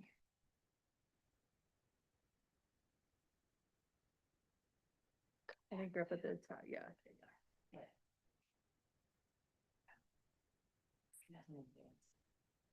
Yes, there you go. Awesome. Sorry about that. All good. First time at the Diaz. You got it. We got all the And technology. so coming I down. would just remind everyone that these are very soft numbers. As an example, I checked yesterday in terms of how many pending enrollments we have. And at this time, we have 51 pending enrollments for new students, and that spans across all grade levels. So we will have more solid numbers for you in the September and most certainly in the October meeting. So that is something that is in motion. If we move to the next slide, please. Again, we are super excited, gearing up for back to school. Really amazing work happening in all of our buildings to prepare them for return. And when I talk about that exciting work, I'm talking about the work being done by our custodians and our maintenance staff to ready our buildings. I'm talking about the work happening by our office staff who are diligently beginning to prepare for the onset of our students. And I'm also talking about the work of our educators. Many of our educators who give of their own time every August to prepare their classrooms so that they're not in the race against time on the 2 professional days that we have. And also the many educators who have engaged in professional development and governance work over the summer. So super excited. And we are just so blessed here in Scarborough to have such amazing staff. Also just want to kind of inform you about some items that are in motion. So just this morning, we had our new staff orientation. And so that was super exciting. We had a new staff's welcome symposium opportunity yesterday. That was led by our director and assistant director of curriculum, along with our instructional coaches. So that's a optional opportunity for new staff to come and really dig into learning more about curriculum matters. So we had a nice showing of folks there. Again, just as a reminder, the schools have certainly not been dormant over the summer. There have been a lot of exciting things happening, lots of student programs, including extended school year services for those students who qualify for those under special education. We also held our elementary reading academy. We have increased our middle school connections program, which is a program for incoming 6th graders to help them bridge over to the welcome to middle school, which can sometimes seem daunting for some of our kiddos and families. And so that program has really taken off since its inception a few years ago. We had offered high school credit recovery for those students who needed some extra time to improve. And finally, last week, we had our Kinder Camp. And so Kinder Camp is an exciting opportunity for all of our incoming kindergarten students to kind of test drive their schools, if you will. And so I know that I got to peek in at one of our sites at Kinder Camp, and it was just really exciting to see the bright, shiny faces. I actually attended on their last day, and so I think that was the day that it was like old hat for them, and everybody was super happy to be there. And so all those, little tears that sometimes come with the beginning of something new for our littles, they were well past that by Friday when I attended. So super exciting. And then just as a reminder, our opening days for staff are literally right around the corner. Wednesday, we will be welcoming all of our staff. Wednesday will be a building-based day. And then Thursday is our second professional development day. That will start with a kickoff at the high school. And our leadership team is really excited to be engaging in that with all of our staff this year. And then in terms of opening dates, because we do have a couple of different things going on in terms of phase and grade levels. So just as a reminder, we have done by appointment days for about the last 5 years now at K-5. And that has been an overwhelming positive opportunity, both based on feedback that we have gotten from families as well as feedback that we have received from staff. So great opportunity for families to have an opportunity to see their classroom, meet their child's teacher, and for the teacher to get that first look at a student and help them to be better informed about them starting school. So those days will happen on August 31st and September 1st. Our first school day for grades 6 and 9, again, a very deliberate decision on our part for many years, is to allow our incoming 6th graders and our incoming 9th graders that first day at the phase level fully by themselves without upperclassmen. And that has been a great success. It's always wonderful to see the rest of our school staff really envelop themselves around these new students and engage with them so that they feel more familiar. So that will happen on August 31st. And then following on September 1st will be the first school day for, that should actually be 7, 8, and then 10, 11, 12. So my apologies on that slide. And then finally, our K-5, I should say pre-K-5 students, because we're really excited to welcome some pre-K students to Blue Point this year. Their first full day will be on September 2nd. Very good. Thank you. Are there any questions for Diane? All right. Agenda item 5.0 is the chair's report. I just have a couple of items. The first is, if you wouldn't mind moving to the next slide for me, Kim. Thank you. The first is the upcoming MSBA delegate assembly. And so I just wanted to kind of give a lay of the land of what this is and it kind of explain the process. So the Constitution of the Maine School Board Association provides that each regular member board is entitled to bring a voting delegate to this event, to their annual assembly. What happens at the assembly is that governance decisions and policy decisions are made. So it's really important that every school board across Maine be represented. And I can't overstate that enough. This is an important opportunity for us to have our voice heard at this assembly. The assembly is the policymaking arm of the association. They do have 4 specific powers. They adopt resolutions, they transact other business, they elect officers and the executive board of directors, and it may also adopt amendments to their constitution. So that's what occurs. And what a resolution is, just to like take one step backward, a resolution are the expression of the assembly's views, and it spans multiple issues. But what it really does is it defines the association's position on legislative priorities. So things that are coming up in front of the legislature.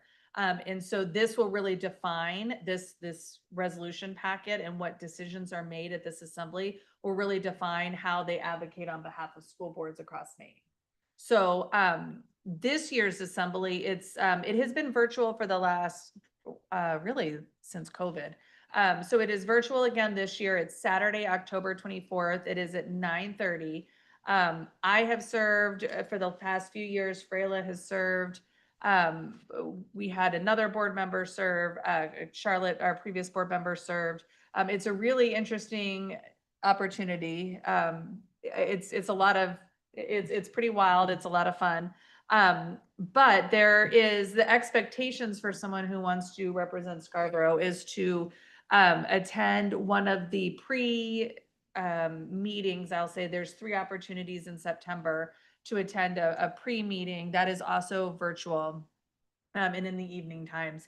After that, your other obligation would be to take in feedback from the rest of the board. So at our next board meeting, this will be an agenda item where we talk about the different resolutions as a board, and we discuss what we would like our representative to, the feedback we would like our representative to provide on our behalf. And so that would be your obligation as the representative, as you would share the feedback with the full assembly from Scarborough. And then after the assembly is over, your responsibility would be to report back to the full board. What happened, what occurred, what was passed, what was adopted, et cetera.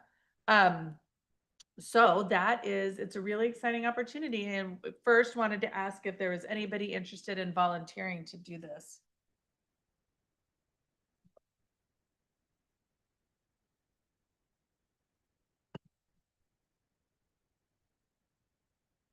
Yes, Cressy, go ahead. Assuming I have that calendar day free, I'm happy to, to volunteer to represent Scarborough. Wonderful. Thank you so much, Cressy. I appreciate that. Also, is there more than one person that could go? One person goes, but we do, my second thing was going to be to ask for a backup. So are you interested in being a backup?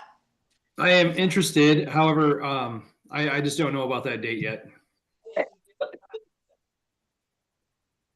Understood. Thank you so much, Scott. I can add you down, and then if it doesn't work, maybe you just let me know. Yep, that'd be perfect. Perfect. I'll know more by next week. There's a fly. Okay. On this slide, just for everybody in the community and then everyone on the board, on the slide here, that is a link to the resolutions. So, oh, no, you don't have to go. Thank you, though. I just wanted to provide that for people in the community to read, and then board members to prepare for our next board meeting. That would be the link you'd use to read the materials. All right, next slide, please. The other, only other piece of information is that we do have a vacancy on the school board, and papers are available now at Town Hall. They are due September 2nd. So you have about 2 weeks left for anybody in the community who's interested in running for the school board to pull papers and gather just 25 signatures. And they are due back to Town Hall for verification by September 2nd. And then election day is November 3rd. So if you're interested in information or would like to have some questions about it, about running, there's a website there. And of course, anybody from the board, you can contact anybody from the board. All right. There's no questions for me. We'll carry on to agenda item 6.0, which are the committee reports. Our first one is the Community Outreach Committee. So for this, we'll turn it over to Cressy. Hi, everybody. So despite it being August and being a summer lull, I did have a community outreach meeting where we did do quite a bit of planning, and I just want to report back. So Shannon and I and Jillian also had input, met on August 20th, and we identified leads to take on specific pieces of work under the outreach committee. We also set our regular meeting times, which we established as the third Thursday of the month from 4:30 to 5:30 p.m. So our next regular meeting will be September 17th from 4:30 to 5:30. And that will be the third Thursday going out at that time frame. We touched on outreach events. The lead will be Shannon, and the new board member that comes in November will work with her. There's a community forum that we want to do in February to tee up all the budget debates and all the budget decision-making process, and educate the public on how they can participate in that process and what it involves. So that would be a community forum scheduled for Tuesday, February 23rd. And then we also have, I don't know, for about 4 years now, we'll have been doing this annual senior dinner, and we set the date for that for April 27th. Both of these days are Tuesdays. And so Shannon's going to take the lead on that with support from the new board member. And then we also planned our outreach and communications work. And as a committee, we came up with a new piece called Board Beats. It sort of echoes what the town council does at Council Corner, but we thought it would be important for the community to learn about what we do away from board meetings, and a lot of our work is committee focused. So the idea is to have a short piece, a paragraph or two, where each committee gives communicates to the public what they're working on or what they plan to work on, and just gives an update on their work, both what they're doing now and what they foresee for the rest of the academic year. So I will take the lead on that. It is, as a lead, it's my job to sort of, orchestrate getting these pieces. I will write the first one. And so to set an example, I don't foresee it being more than a paragraph or two. And then I thought we could then go with, in November, long range planning. In December, the policy committee. We would skip the holidays. And so then in February, we would have the finance committee would do a write-up. And then in March, the post-referendum building committee could give us an update on their activities. And finally, in either late May or June, when we have the test scores, the curriculum committee could report out on, what's happening with implementation of the new math curriculum and what are we learning from the test scores. Next slide, if you don't mind. Finally, I don't know how many of you know, but we have a feature article in every Scarborough Living magazine focused on the school district. And so I will take the lead on that. And I may not write every article, but it is my job to sort of tee up the articles and find someone to write them or write them myself. So there's 6 per year. It comes out every other month.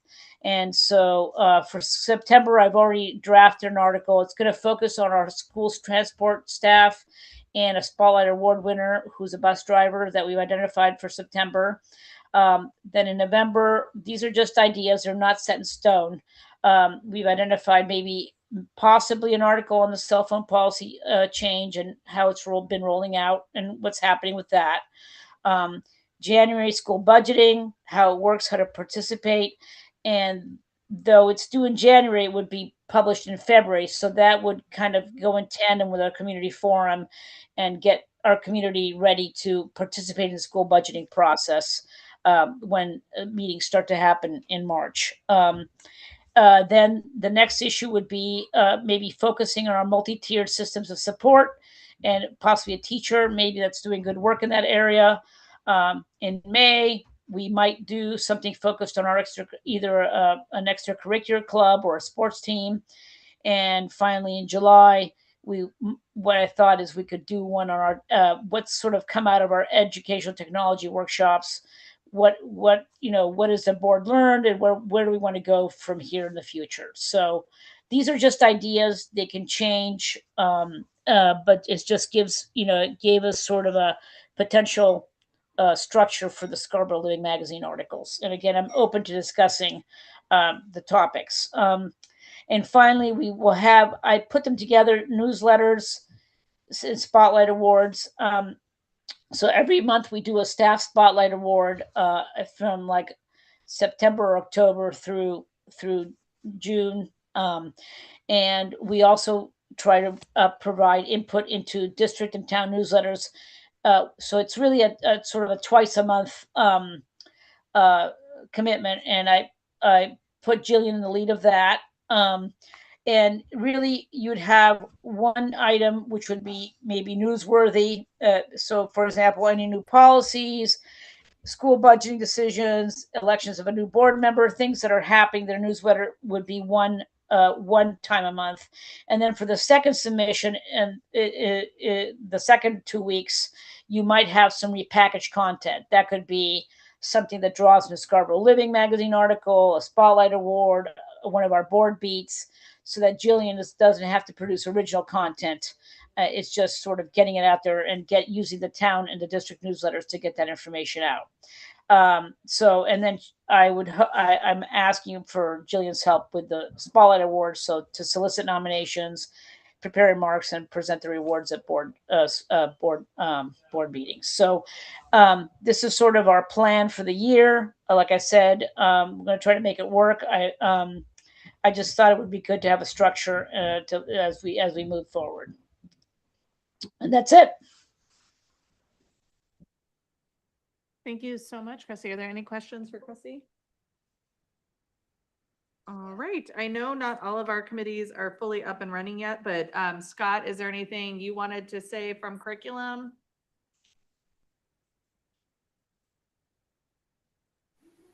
There we go. Can you hear me okay? Okay. Yes. Yeah, so on the curriculum report, I believe it's Alex and I and possibly I believe it's the new elected person, whoever that's going to be in November, will be joining us. I am still establishing, getting a meeting set up with Alex and I and start working on the curriculum report. I know Cressy was a little hard to follow there. She's been just doing an amazing job. But but yeah, that's pretty much what the update is right now. It's been a little bit of a slow start, just getting used to all this. But yeah, I believe we're making stride and getting everything up and running. Thank you, Scott. Any questions for Scott? All right, Jillian in finance. I didn't have anything to put on yet. We haven't met yet. We are starting the process of getting a regular date and time. And although, through the summer, we've had various things to sign and move forward, well, with Kate's assistance. Well, actually, Kate doing all the work and we doing all the signing. And so we stay tuned. Next month, we will have a little bit more articulate of a plan. Oh, Cressy, do you have your hand up? Yeah, one thing we did discuss at that August 20th meeting and with Jillian before was having in the communications and outreach committee as well as the finance committee sort of trying to coordinate more communicating about school budgeting and finance decisions. So we're going to have a standing agenda item in our outreach committee meeting about what's happening in the finance committee since Jillian is Uh-oh.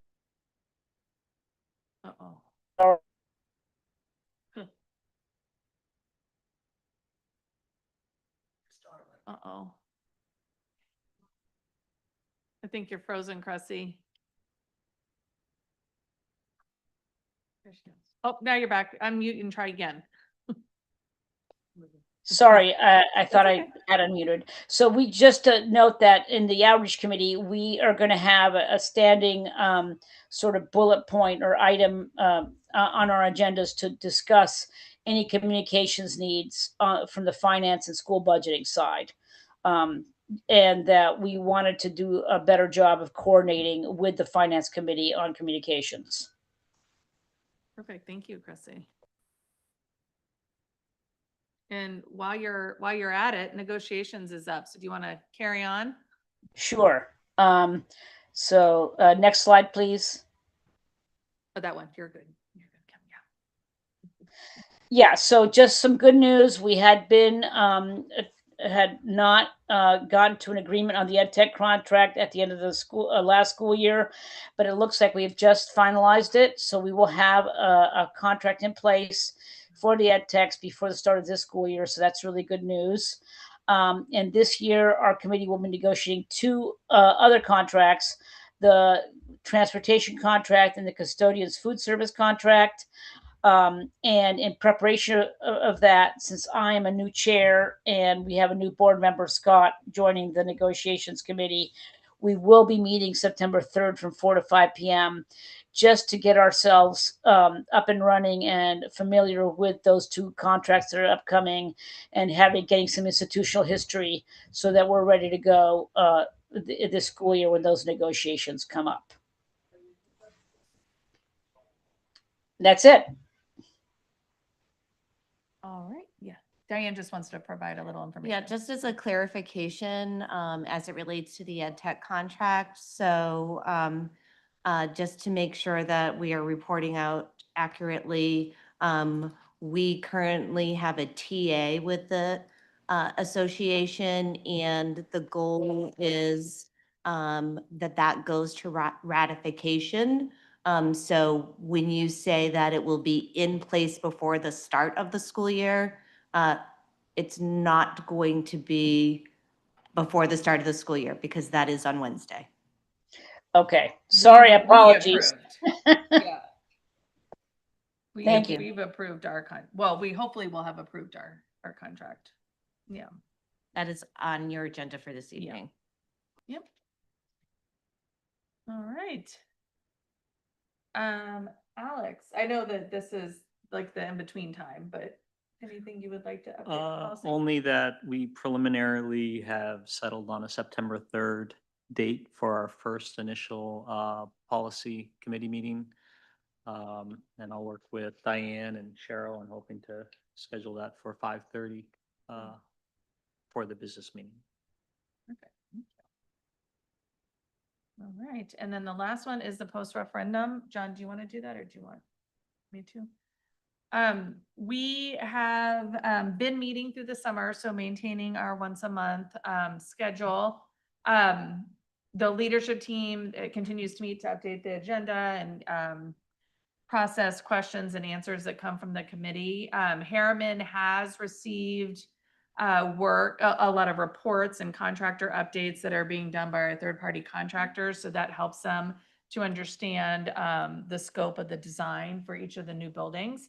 So that is still ongoing. That work, the update from the contractors and the updated budget, the committee is set to review that at the September 15th committee meeting.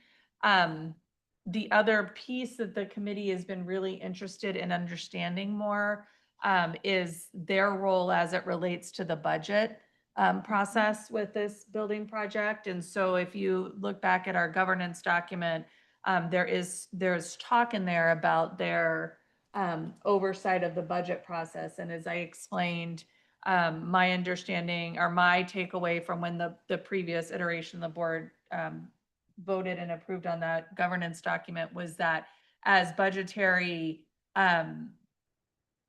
they're not in charge of the budget from the beginning. The budget was set from the estimates that came out of the SBAC2.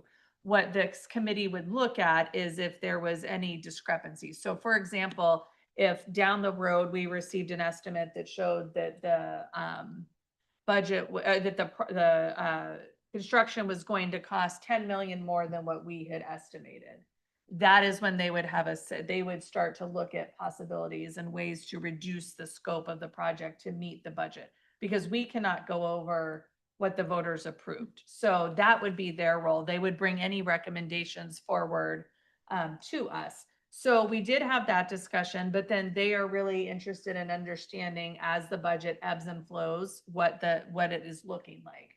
It's really hard to say, it's Thursday, the budget looks like X today. It's Friday, the budget looks like Y today, because as things come in, they might be over or under what was estimated.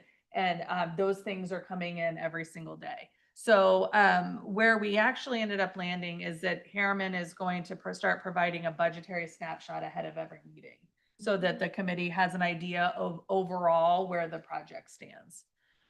The owner's rep hiring process is just in its initial infancy stages. So there will be typical processes that there is an interview committee that is created for that.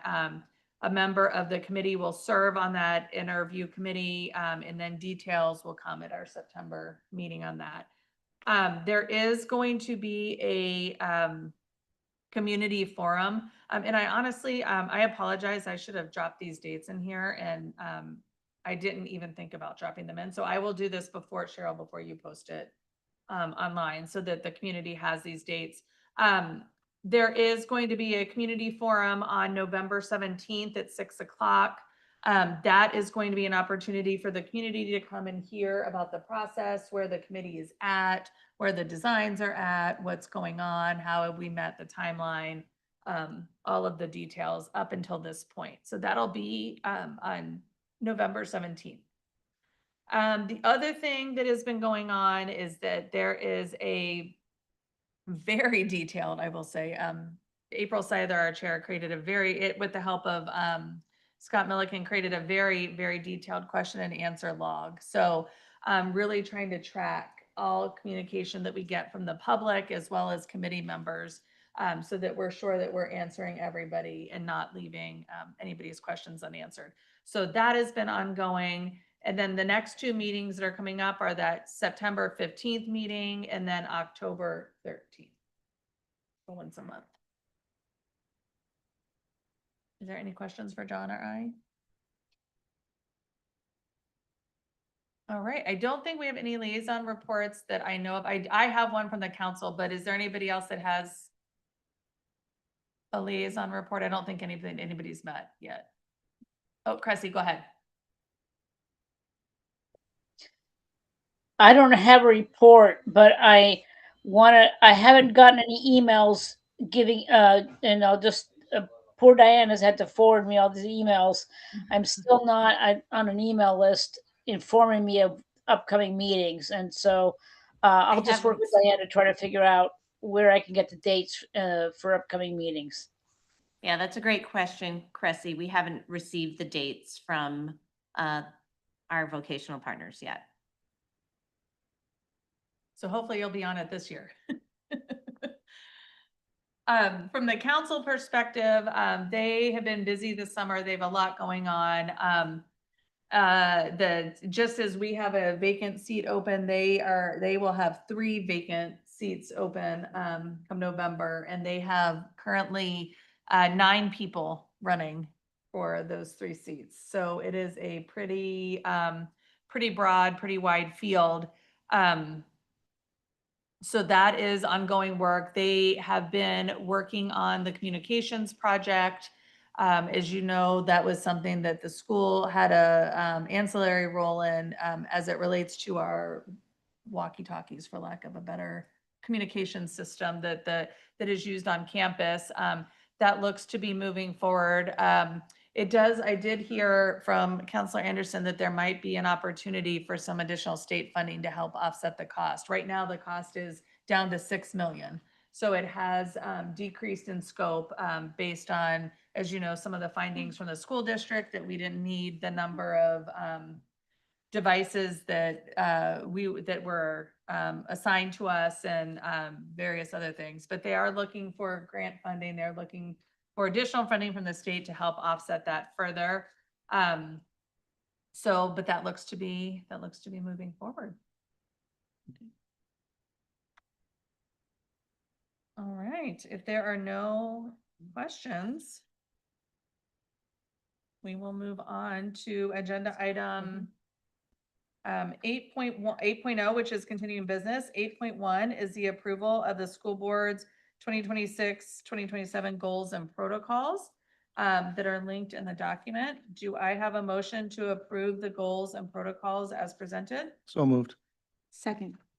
Is there any discussion?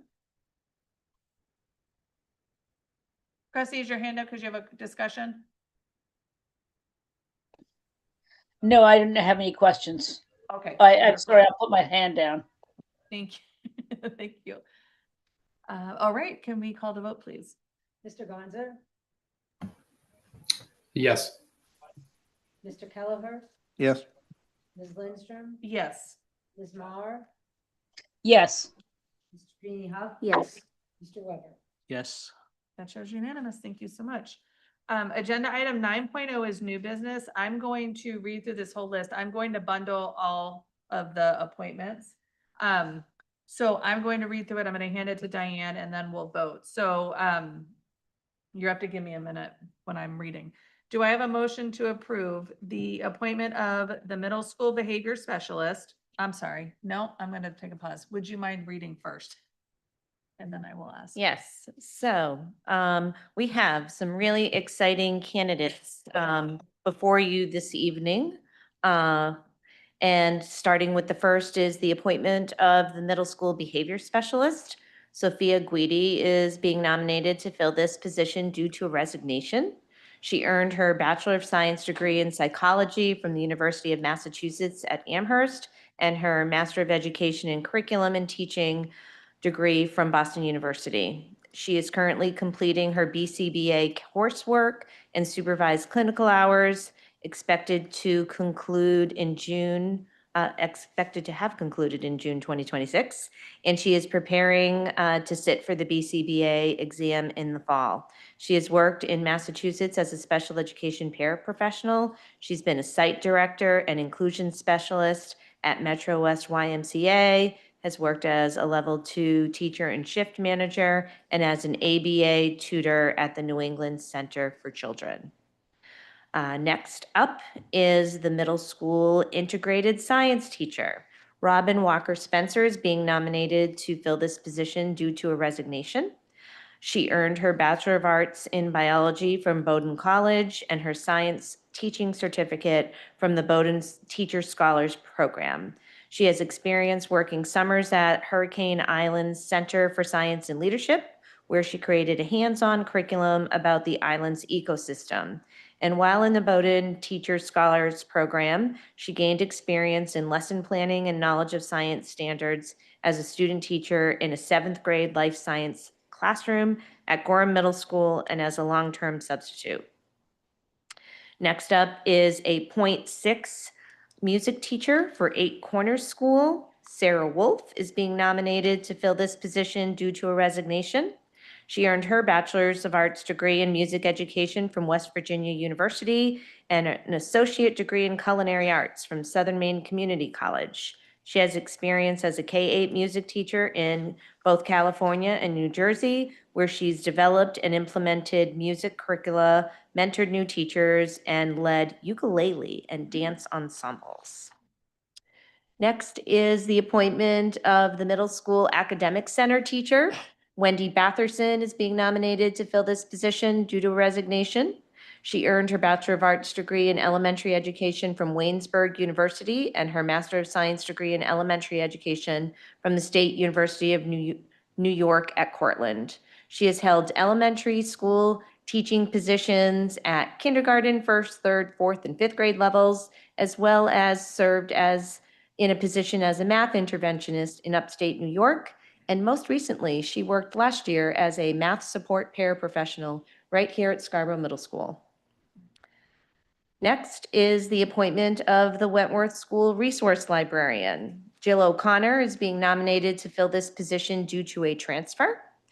She earned her Bachelor of Arts degree in English Literature from the College of Holy Cross and her Master of Library and Information Science degree from Simmons College. She has held elementary, middle, and public school librarian positions in Maine since 2017.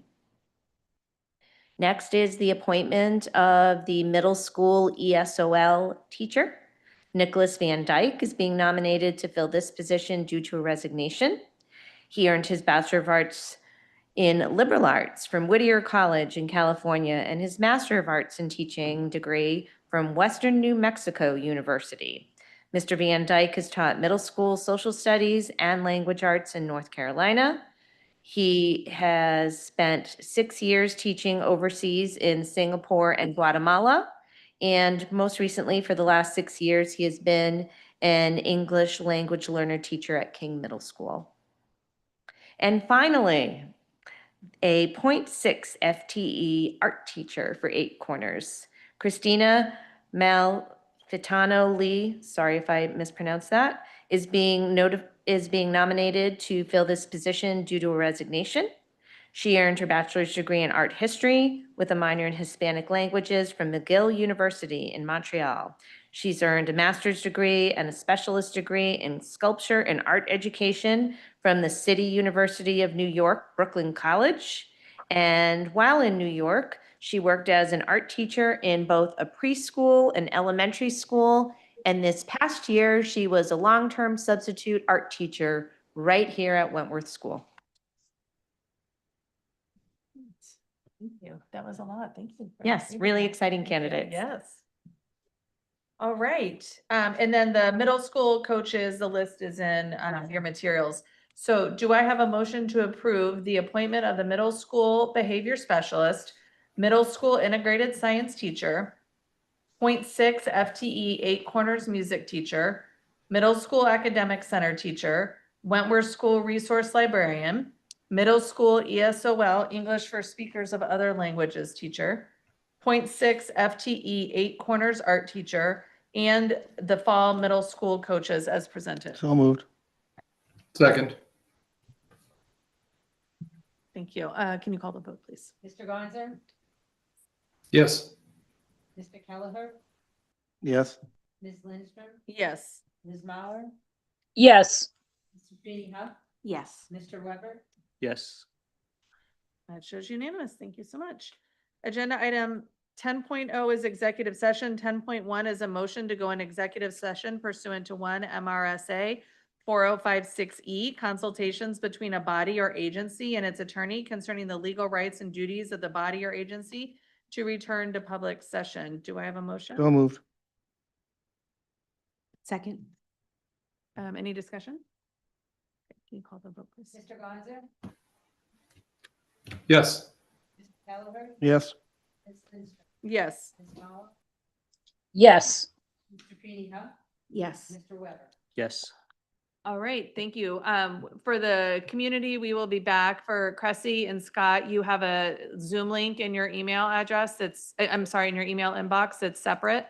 So if you could please come out of the Zoom link you're in and go into the new Zoom link. And we'll see you in just a few minutes, okay? Sounds good.